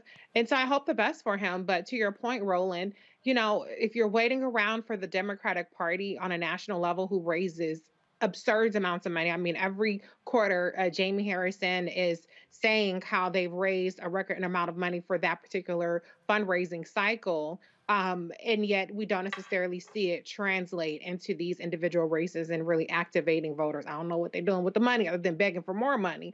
But I would like to see him get the resources and really stay true to what he's pushing out there, because I think, I'm always for Black candidates getting to run their race and be taken seriously and being funded, and lets the chips fall where they may. Larry, I'm live on my show right now, and the thing that as I think about this, and I'm always talking about history, and I need the people who are watching and listening right now to understand something, and that is when we're talking about the history of African Americans. When we look at how the Voting Rights Act changed, when you had some 6% of Black people who were registered in Mississippi in 1964, but when the vote got passed and signed into law, that number went up to 60%. When you saw the turnout in Alabama in these places, when you saw Black folks who were funding these various initiatives themselves, what we're talking about is Black folks who were saying it's about our interests. And so the point there is, yes, Gary could be pressing the Democrats there, but this is where if you're Black entertainers, if you're other folks as well, should be saying, hey, damn them. We're going to ensure that a Black Voters Matter has $1, $2, $3, $5 million or more to go in, hit the ground, have citizenship education training programs, go to rural Louisiana. Don't just go to New Orleans or go to Baton Rouge or Shreveport, but go to Opelousas, go to Leonville, go to northern Louisiana, central and southern Louisiana, to these small towns and getting folks out. That's how you change the game. Listen, Roland, you hit it right on the nose. You have to till the soil, right? You have to invest in the folks in our community, other minoritized communities that don't feel like you've been listening to them.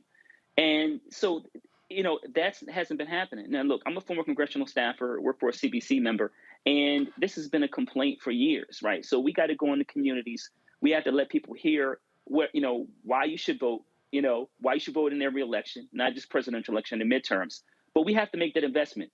And Roland, listen, I want to highlight something you've been talking about and continue to talk about. We got to talk about the investment in Black media, right? Because if you don't invest in shows like yours, then Black folks don't get the message, right? And you have a massive platform. We have to invest in Black media. We have to also, like I said earlier about tilling the soil, we have to make those investments, long-term investments, right? So we can't, like you said, Reese talked about, we just can't wait to, like we have a midterm election, say, oh, now we need to go out and we need to reach out to the Hispanic and Black communities and we need to get them to vote for us. No, you can't do that. And as we've seen in Georgia, when you till the soil and you continue to, wait for the rains to come, right, and let the crops grow, then what you get is, you get Senator Warnock, right? But you have to do the work. That means including the investment in Black media and Black nonprofit organizations, and you have to also listen to Black folks. Greg, for the folks who are listening, and again, so you folks who say, okay, I can give to Gary's campaign, or I can give to groups like Black Voters Matter, who is going to go into states like Louisiana. We always talk about this. This is how we're talking about you change the game. If all of a sudden, and I need people to understand something, numbers don't lie. What Gary just laid out, y'all, it's there. If John Bell Edwards won by 30,000 votes, that's how he became governor of Louisiana. Y'all, it's a statewide race. There is no difference between a gubernatorial race or the U.S. Senate race. Literally, what happened there could happen again in November. It's just a matter of people actually turning out. It is, Roland. And as we have heard over and over again, you've said this, Reese, you've been saying it for years. This is about infrastructure. It's about institutions. The White Nationalist Party and the Democratic Party are not the home for the organizational thrusts that use them. We have to think of the two major political parties in the United States of America as means to an end. So it's important when we hear Brother Chambers mention Oscar Dunn or PBS Pinchback and all those elected officials throughout the South during Reconstruction, they used the Republican Party to advance the agenda of Black people. What held Black people together at that time, of course, was they had all come through and from enslavement. The Republican Party in the South was created by Black people, and the National Republican Party used Black people to achieve their agenda, namely to cement their laissez-faire attitude toward growth that enabled them to basically carry the United States into the 20th century. It was, in other words, a pragmatic deal. And once the Republicans got what they needed, they abandoned Black people. Now we fast forward to the 1960s, as you've talked about many, many, many, many times. Fannie Hamer and all of the crew in Mississippi with the Mississippi Freedom Democrats were not Democrats as much as they were going to use the apparatus of the Democratic Party to advance the agenda of Black people. They organized independent of the major political parties, and they inhabited the Democratic Party because it was the one that was close enough to them. But in the 30 years before that, what you saw was the white nationalists of the South attempted to destroy any option for Black voter participation through a private group of network of organizations which tried to privatize the Democratic Party in the South. That's all the voting rights cases in Texas, Herndon and Nixon and all those cases. They tried to make the white primary the source of their electoral power by beginning with their independent organization. They inhabited the Democratic Party. Finally, after the Voting Rights Act, as you just said, what we see is that there was a cohesive enough network of Black institutions, the Black fraternities and sororities, the Black church, the Black social organizations, that when Black people went out to vote, they were being driven by organizations that had nothing to do with the Democratic Party. That's what put those first couple of waves of elected officials in. Now, where are we today? Black politicians in the Democratic Party are by and large wholly owned subsidiaries of the party. This is the mistake in Black politics. Independent party building doesn't mean that you are no longer voting in the Democratic Party. It means that you have an independent institutional source to drive your participation in whatever the electoral politics are, which is exactly why what you said is essential. You fund the institutions that are independent of the Democratic and white nationalist party, and then when they go to work, they inhabit whichever of those parties at the moment advances our interests. And that's why Georgia flipped. You had Black Lives Matter folk down there who are not Democrats. You had folks in Until Freedom who are not Democrats. But they said, if we get Warnock in there, if we get Ossoff in there, we can advance our agenda. It's just that simple. You can't get turnout. What do you say, Roland? You can't be Black media and be scared? No. You cannot be Black on media and be scared. And you can't be Black politics and be scared. When Gary Chambers talks, and I agree with you, Reese, he's got the policy talk, but when you hear him, he's talking like a Black person.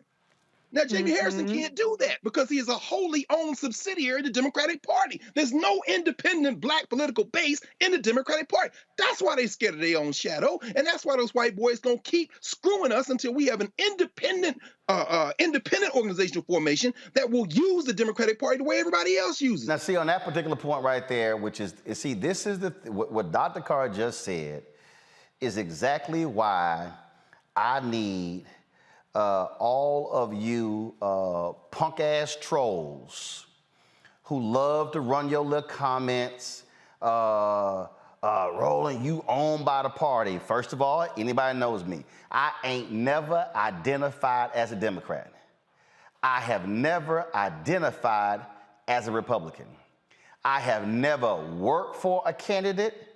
I don't ever plan on working for a candidate. All of you dumbass trolls talking about Roland trying to get the press secretary job. First of all, that's a pay cut.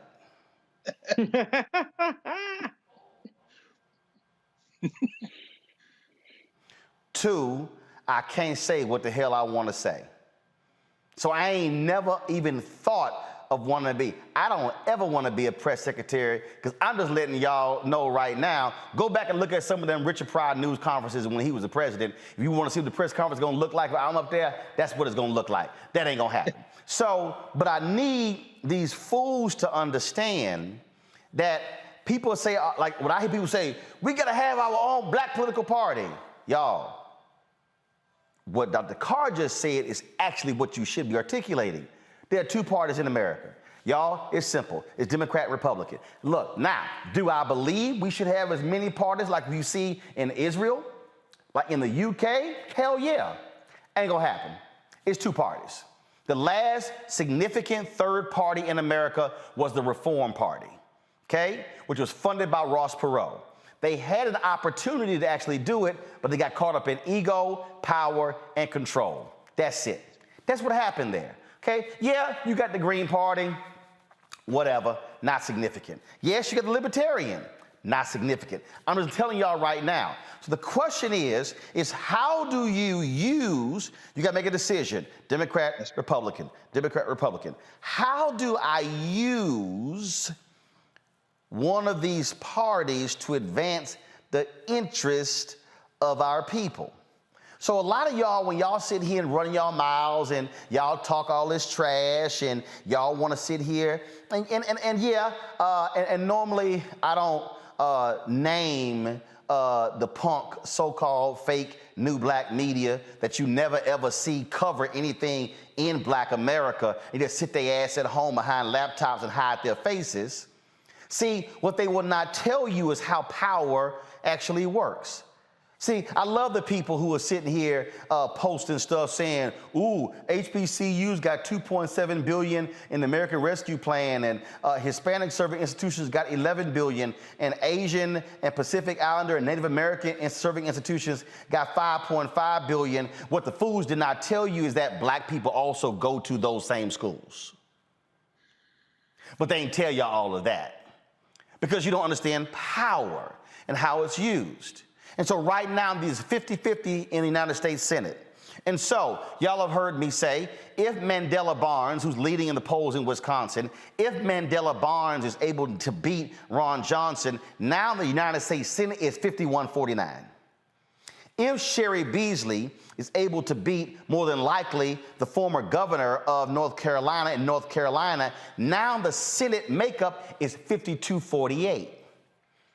That's assuming Democrats hold their seats in Georgia, New Hampshire, and Nevada, and Arizona. So now all of a sudden, we don't know who's going to be the Democratic nominee in Pennsylvania, but if a Democrat wins in Pennsylvania, we now are at 53-47. That's right. If black turnout goes up in Louisiana, it's now 54-46.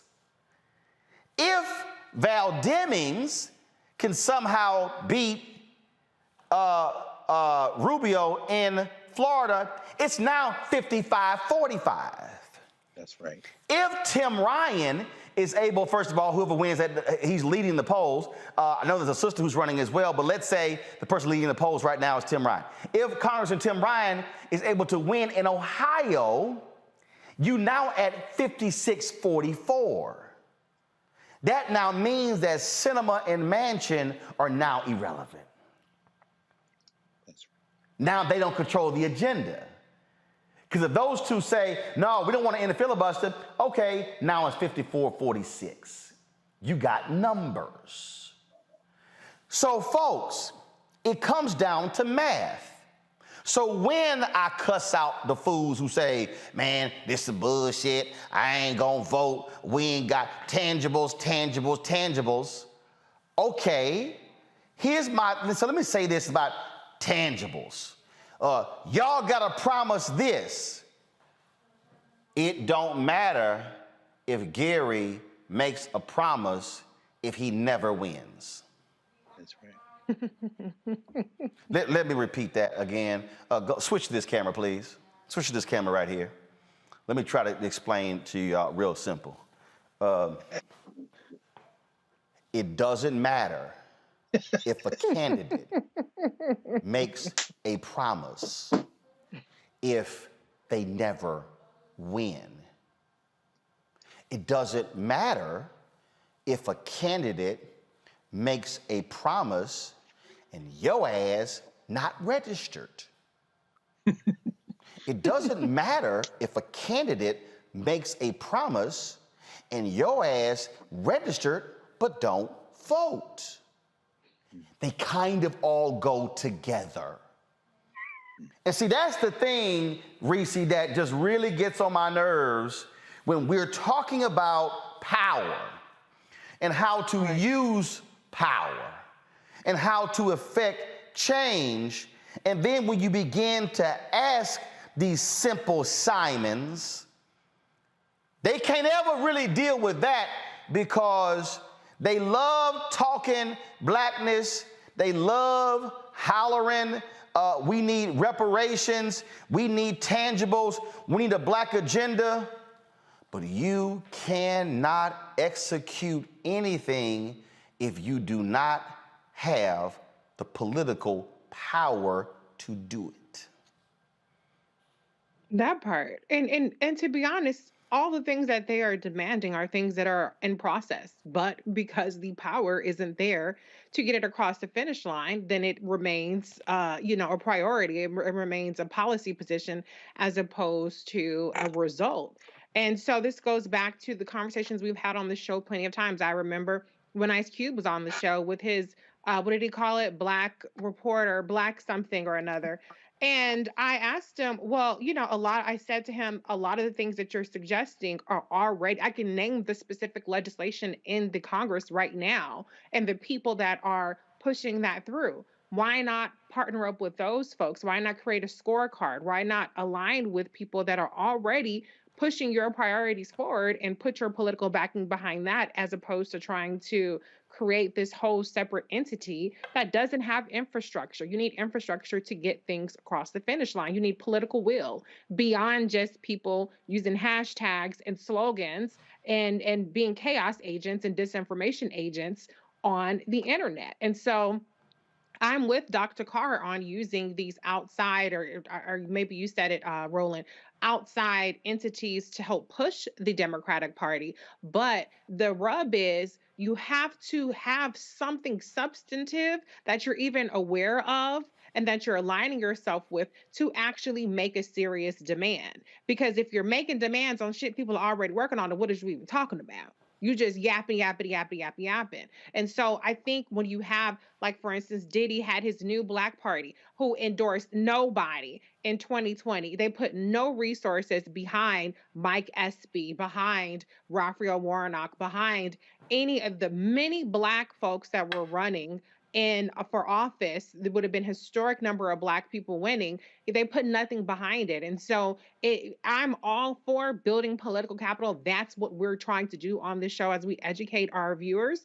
But we have to be strategic. And that doesn't mean throwing out everybody who's actually running, working on this stuff. It doesn't mean immediately coming from a posture of, oh, the CBC ain't got nothing for us, they ain't doing nothing for us.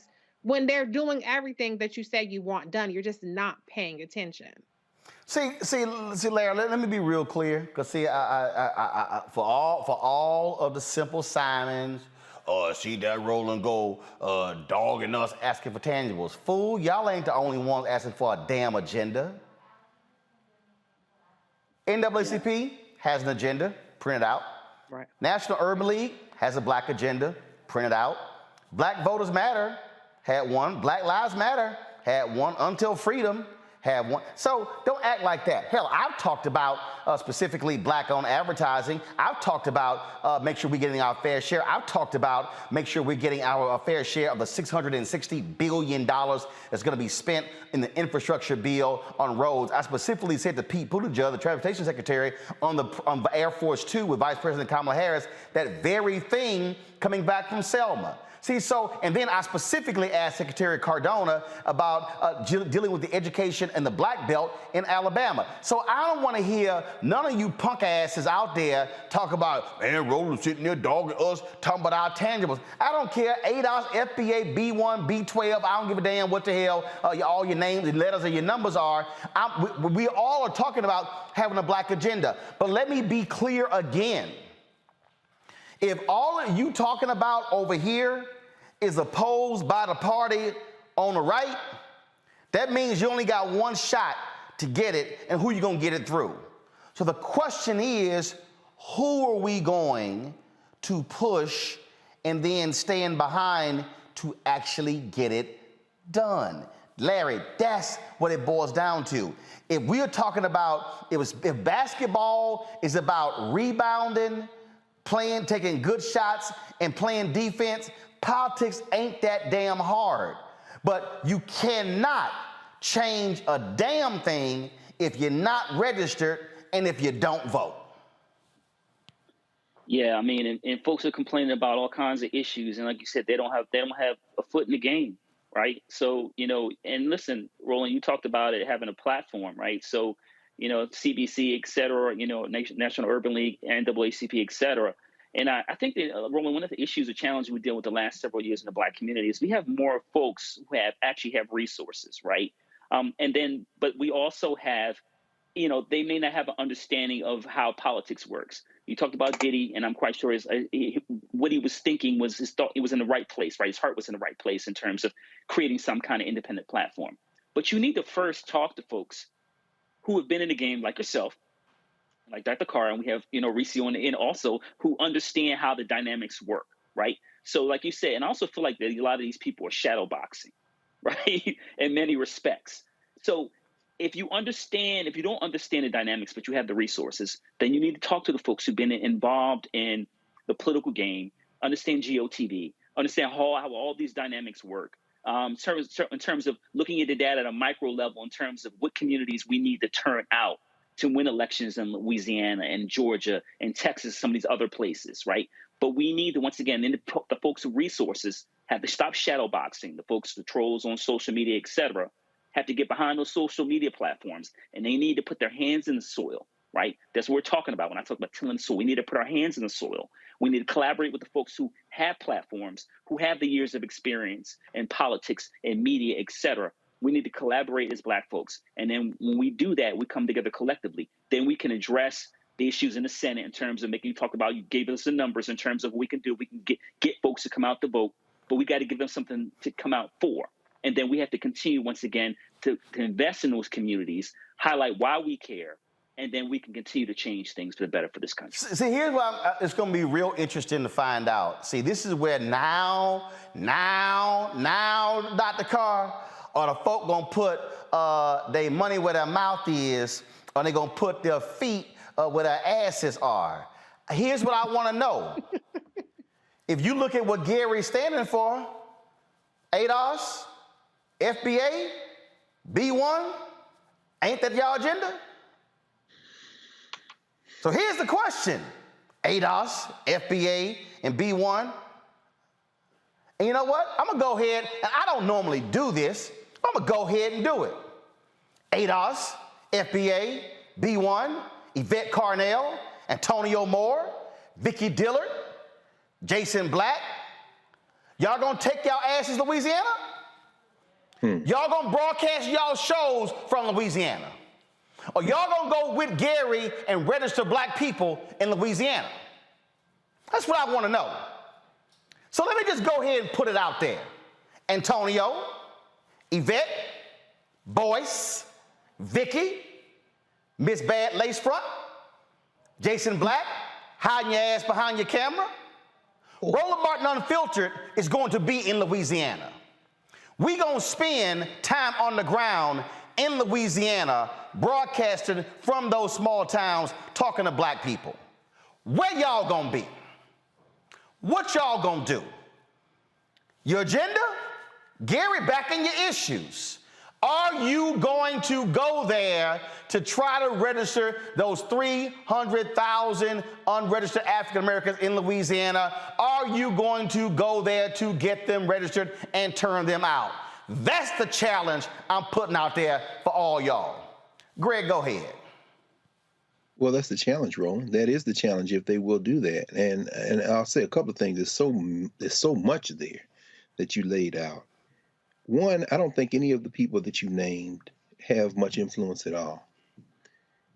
The appearance of keyboard warriors and social media influencers is direct evidence of the failure of Black politics. Organizational structures, and again, that's why I mentioned a few minutes ago, we talk about what happened in the wake of the Civil Rights Act. We did not carry forth the momentum of memory. when we heard Brother Chambers say that we now have to build the number, that is, he's not out there caping for the Democrats. What he's saying is you've got to get that number over 50. We saw Joe Manchin isn't a Democrat. He is in the United States federal legislature in the Senate as a member of the Democratic Party as the wholly owned subsidiary of energy. His party is the energy party. You understand? But he uses the D because they don't have an energy party. So they bought a senator. And when he kneecapped Sarah Bloom Raskin the other day to make sure she couldn't become the vice chair of the Federal Reserve Board of Governors, it was because she is a threat to the energy agenda. She's talking about global warming. So they called him and said, hey, boy, get your ass in there and kill the damn nomination. Click. And then he went in with his voting card, which has a D on it, to kill the nomination. So when Chambers said we got to build the number, people mistake the party with the politics. Yvette Carnell, ain't nobody following. If Yvette Carnell go down to Louisiana, you know how many people will be down there? One. And hey, come on down. If Antonio Moore come from LA and go to Louisiana, from LA to LA to do his work, no problem. You know how many people will be there? One. These people on social media, organizations you may be able to catch somebody's attention on social media, but you got to be on the ground and work. And that's why we have to de-link party politics from agenda and issues politics. And there is a disconnect that has become wider and wider from the 1970s forward as generation after generation after generation of Black elected officials don't have the institutional support to be able to bring that thunder. I don't really have a critique of the Congressional Black Caucus. What I have a critique of is Black community, because this is what I'll say, this is what happened. The class politics within the Black community have been so shot through with not understanding how class works that we have now mistaken people who look like us as people who will represent our agenda. And when you don't have institutions strong enough to force people to deal with your agenda, what you're left with is people who will do the best they can, but who don't have anybody to push them to do the work. And at that point, it don't even matter the color of the elected official. You can buy politicians. So yeah, if you want to support Brother Chambers, and I think we all should, he's reaching out to people who have mistaken DNR with the agenda of Black people. What are Democrats doing for us? That ain't the question. The question is what you're going to do for yourself and use the Democrats to get it. That's a different question. Let me say this real clear. Because I know all y'all little loudmouths gonna do videos on me, because that's the only way y'all get clicks. Jason Black, Vicky Dillard, Boyce Watkins, all y'all. See, so here's why I'm putting it out the way I am. And just so y'all know, I had Gary on before he ran for the U.S. Senate. I had Gary on before he ran for Congress. So don't try to act brand new about Gary Chambers. But what I need people to understand is, if you gonna talk trash, if you wanna call somebody, oh, you a Democratic pawn, you a Democratic sellout, you now have a Black candidate who's speaking to your issues. That's right. You got a Black candidate who sat there and lit a blunt in a commercial. You got a Black candidate who burned the Confederate flag. My man. You got a Black candidate who said that he has high respect for Minister Farrakhan. You got a Black candidate who pointed out point blank, when it comes to reparations, he stands with it. This real simple. Antonio, at Tone Talks on Twitter, Yvette Carnell, at Browning Brown, Breaking Brown, whatever the hell your name is, Jason Black, Black Authority, whatever the hell your name is. Again, all the letters y'all want to use, all your ADOS people, your FBA people, your B1 people. The man just said it. The Democratic governor won with 700,000 votes. won by 30,000 votes. 450,000 to 700,000 were African American. I want to know, when are y'all going to go to Louisiana? And let me be clear again, Vicky, Boyce, Jason, Yvette, Antonio, when are y'all going to mobilize y'all people to do door knocking for Gary Chambers? When are y'all going to do passing out registration or having events, getting people out to register? See, this ain't a call out. This is a call to. Let me say it again. I ain't calling you out. I'm calling you to. Because see, all y'all who run y'all mouth, I know I went to St. Louis to help Tashara Jones become mayor. Yes, sir. I know we went to Fort Worth to help the sister there try to become mayor. I'm going to Texas to help Jasmine Crockett become the next member of Congress, actually my member of Congress in Texas. We going to Georgia to cover Warnock to make sure he gets reelected. I'm already reaching out to Sherry Beasley's office to go to North Carolina. We waiting to see who's going to become the nominee in Pennsylvania and Wisconsin to see what, so I know what we doing because I also know, and when we talk about a black agenda, we talk about who's going to stand for us, ain't gonna happen if you ain't got Mandela in Wisconsin, Sherry Beasley in Sherry Beasley in North Carolina, Val Demings in Georgia. You got Malcolm Kenyatta, who's running for the nomination in Pennsylvania. We don't know, again, he's not leading in the polls, so we know what's happening there. The point I'm making is, where y'all at? So I ain't calling you out, I'm calling you to. So it's real easy to tweet. It's real easy to make little cute ass little videos on YouTube, running your little video, talking about, ooh, you in the boule. Yep, damn sure I am.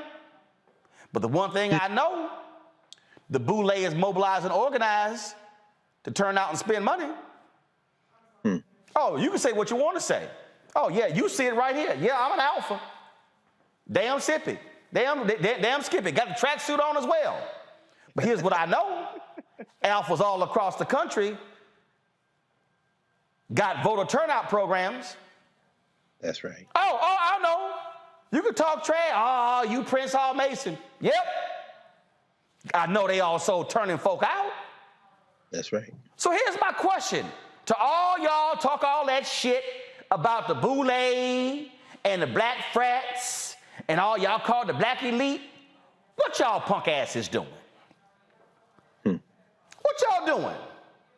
How you mobilizing? How you organizing? Who you helping? What school board members are y'all electing? What city council members are y'all electing? What county board members are y'all electing? What members of the state legislature are y'all electing? What gubernatorial candidates are y'all electing? What members on the House y'all electing? Members of the Senate? I ain't calling you out, I'm calling you to. And so what I want to know, are you going to show up for the game? And are you going to help coach or play in the game? Or are you going to go talk shit in the stands? Better yet, you can't even afford a ticket to the game. You're going to talk shit from your couch at home. Don't do it, Roland. That's all I want to know. Don't do that. Because, see, we don't have time for the bullshit YouTube, Twitter, Instagram, Facebook games. Today is March 17th. Primaries are happening in states right now. Runoff in Texas is in May. You got runoffs happening around the country. You heard Gary say, keep them under 50% in November, come back in December for the runoff. Right. All I'm asking is, What y'all gonna do? What you gonna do? Are you gonna show up? Are you gonna help? And if you're not, get your ass off and stop talking. Because if every single one of y'all don't go to Louisiana to help Gary, then you know what? You're full of shit. I'll be right back.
Hi, everybody. This is Jonathan Nelson. Hi, this is Cheryl Lee Ralph, and you are watching Roland Martin, Unfiltered.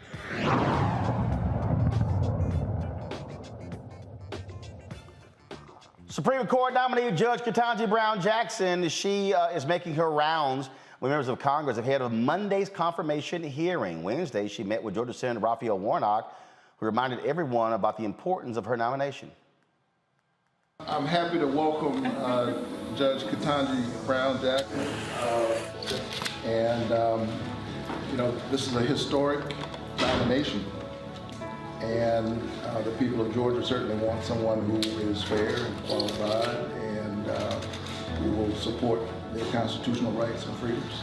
So I look forward to having a hearty conversation about it. Reese, I've been getting a kick out of, talking about one of the weakest members of Congress, this fool, Josh Hawley. He's been sitting here whining and complaining. Now you got Senator Mike Lee. So here's their new attack on her. Senator Mike Lee, the White House's whataboutism response to Judge Jackson's very real record in child pornography cases is dismissive, dangerous, and offensive. We need real answers. So now Hawley is trying to say, oh, she is just too soft on child pornography cases. He's been posting all kind of stuff. They ain't got none of this nonsense. You ought to hear this here. So this is Howley. So other than these juvenile histrionics, the White House has no substantive answers for the judicial record of a person they nominated. I mean, that's all they got. Grasping at straws. I mean, you know, as a judge, she has a very extensive caseload. And, you know, as is with any kind of profession, you can cherry pick one or two things here to try to portray a certain image. But the reality is that Judge Ketanji Brown Jackson is unimpeachable in terms of her record, in terms of her credentials.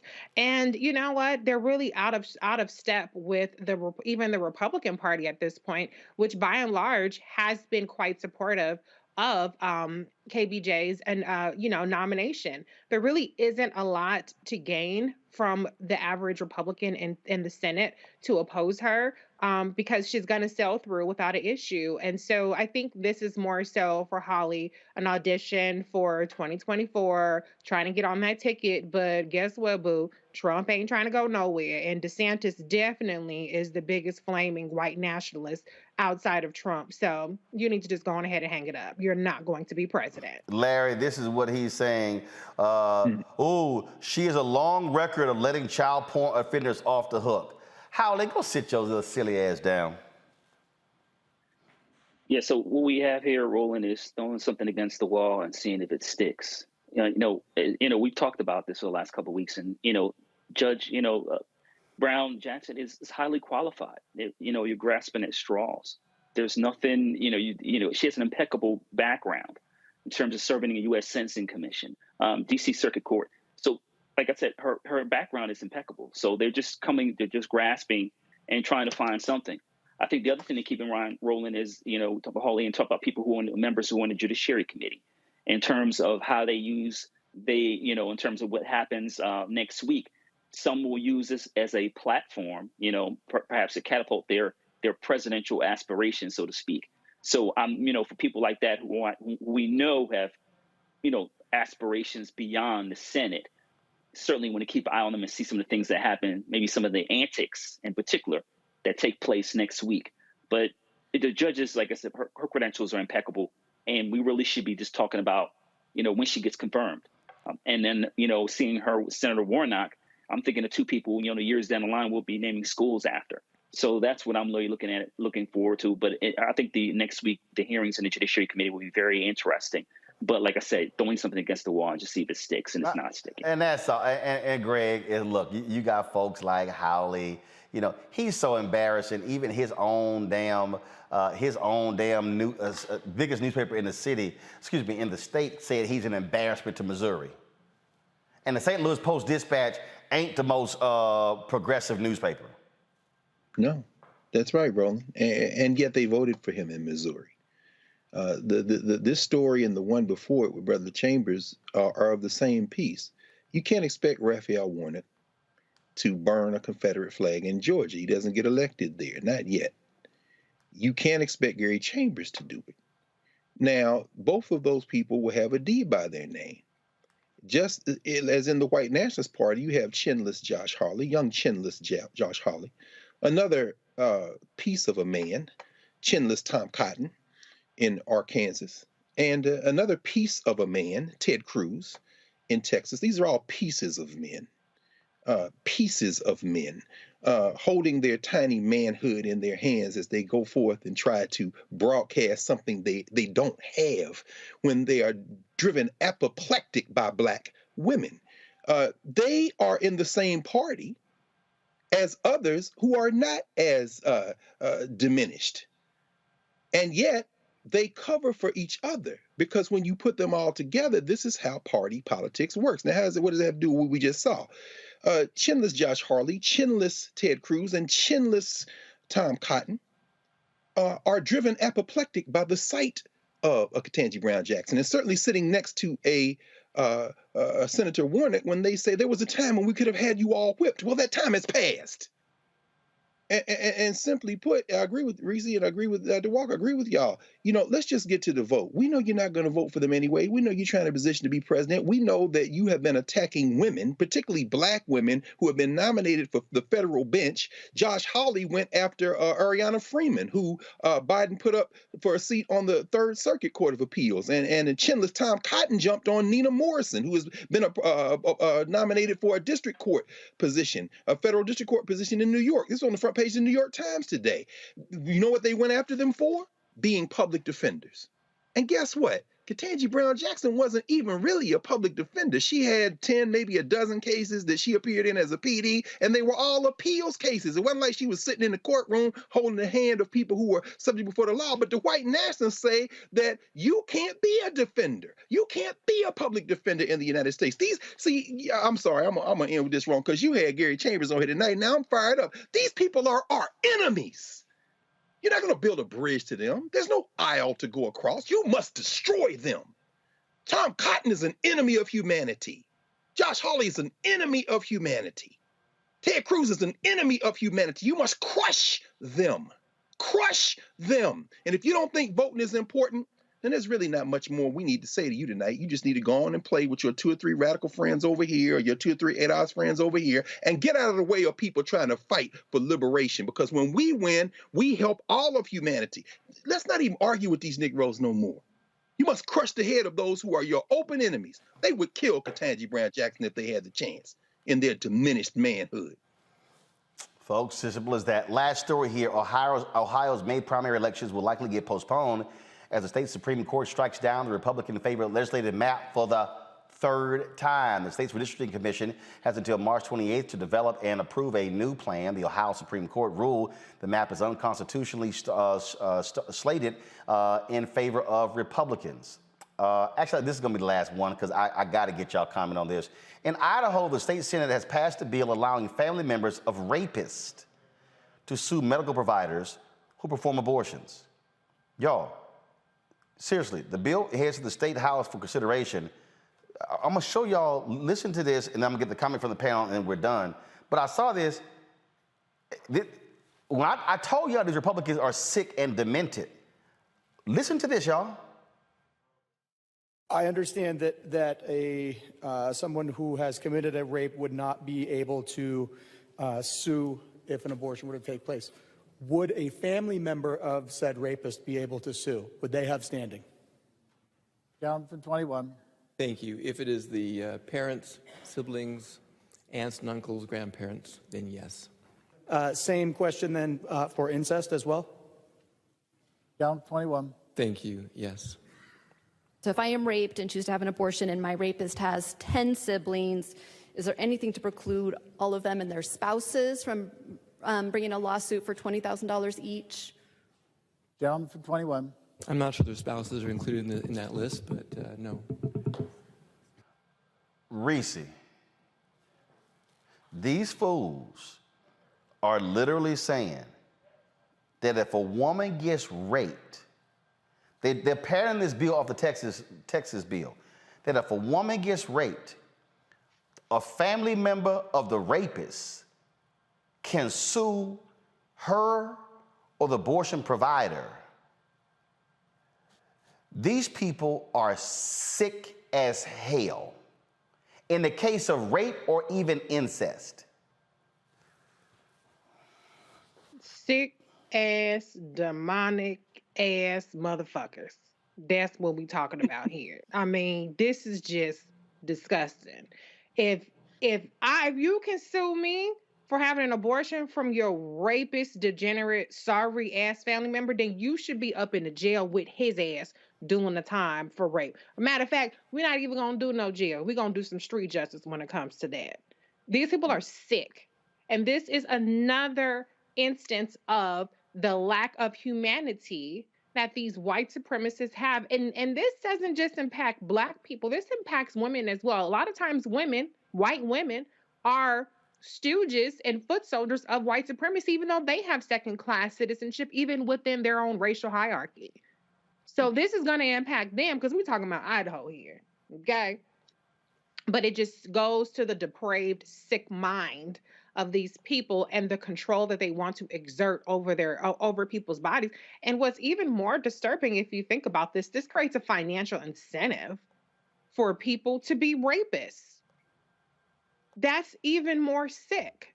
You should be ashamed of yourself if you have and maybe let me not say that. You should be ashamed of your family member who's out there raping people, not try to embrace it to the point of suing a victim of your degenerate, sorry-ass family member's crime to have a baby or because they chose to have an abortion. It's sick, depraved, disgusting, and they don't see anything wrong with it, which is even more crazy. Larry, they are so anti-abortion that in their minds, if a man raped a woman, if a man raped a child, they will say, suck it up, carry that baby to term, or if you abort it, you can get sued. Yeah, those video clips are a lot, and, it's interesting because this is Women's History Month, and they're debating this bill during Women's History Month, which really shows how they have blinders on. The other thing to keep in mind, Roland, is that women are victims of sexual assault numerous times throughout the year. And that the country needs to do a better job of making sure we're supporting women and encouraging women, if they're victims of sexual assault, to come forward. This bill doesn't do that. In addition, you have to consider who's asking for this bill, right? I'm quite sure the women in Idaho aren't asking for this bill. And then we've seen similar attempts and other states throughout the United States to pass legislation like this.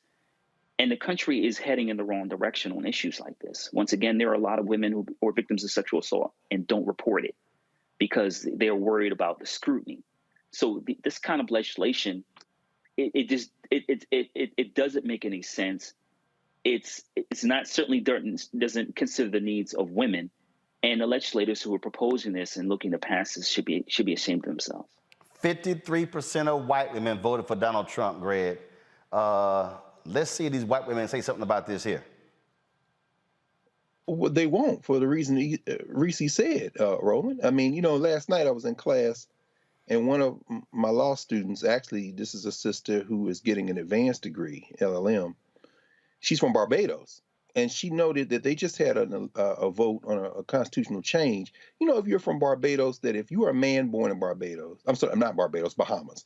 If you're a man born in Bahamas, Sidney Poitier's home, and you have a baby with a woman who is not from Barbados, the child is a Bahamian citizen.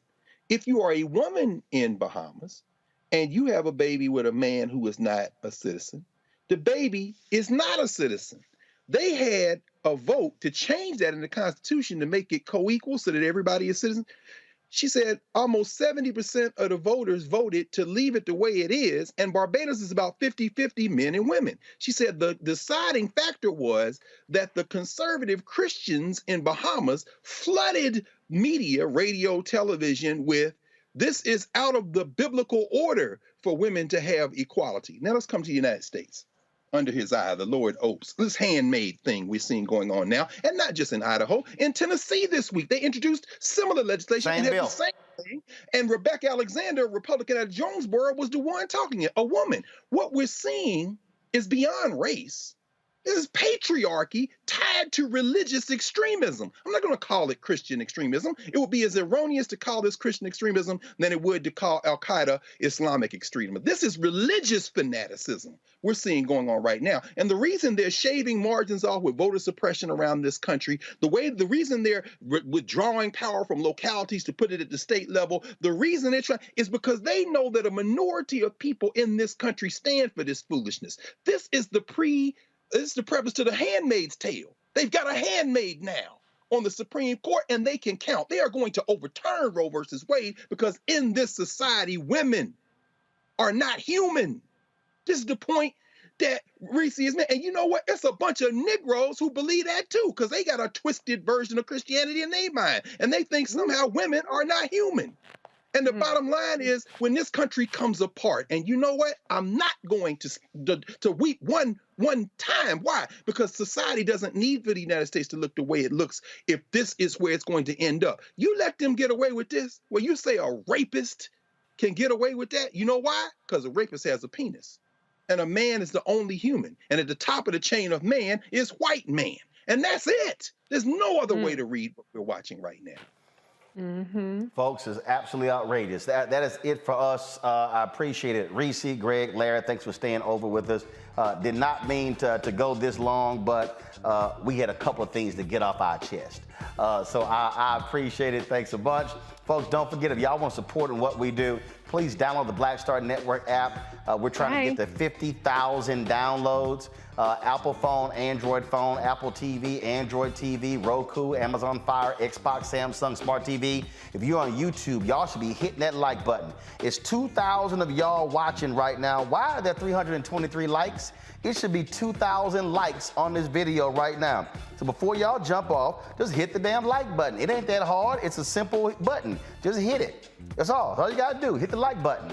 And so that helps out with the algorithm when you hit that like button. So if you watching and you like this content, well, hit the like button. Okay, those likes should be going up. It's what, 693? That's still not enough. They told me 693, fine. It's 693, still it's 2,000 of y'all watching, and this should be good. It's 805. Matter of fact, come on, y'all keep going. I ain't gonna sign off till it hit 1,000. So y'all need to come on. It don't make no sense. Get that up. All right, 929. Come on, get up to 1,000. That's right. Y'all don't be sitting here lazy. Just watch all the work we over here doing, sweating, putting the work in. Folk don't want to hit that like button. 956. Come on. Let's go. Let's get that like up to 1,000. We should be hitting 1,000 likes every single day. There we go. We hit 1,000. Lord, y'all gonna make a brother. What the hell y'all looking for? Better calm y'all ass down. Wait a minute, Controller gonna look at me like, oh, we gonna stay till we get to 1,000? Yeah. Hell yeah, you gonna sit your ass right there and put that mask back on your face till we hit 1,000. And we sure did. So there we go. All right, y'all. You know how to download the app, and please support us. Pull the damn graphic up, the right one this time, Lanny. Yeah, thank you. There we go. There we go. Right graphic. Y'all, if y'all want to give to the show, P.O. Box 57196, Washington, D.C. 20037. Lanny got it right this time. And then, of course, Cash App is $RM Unfiltered. They ain't going to shoot the finger at me. Girl, please. Cash App, $RM Unfiltered. PayPal is R Martin Unfiltered. Venmo is RM Unfiltered. Zelle is rolling@rollingsmartin.com. rolling@rollingmartinunfiltered.com. Y'all, thanks a bunch. I'll see y'all tomorrow. And yes, I am rocking the 06 track suit. Y'all know how we do it. Y'all know, y'all like this? Let me show you how the back look like. So y'all see how we do it. We always, come on, we cool like that. All right, y'all, we gotta go. I'll see y'all tomorrow.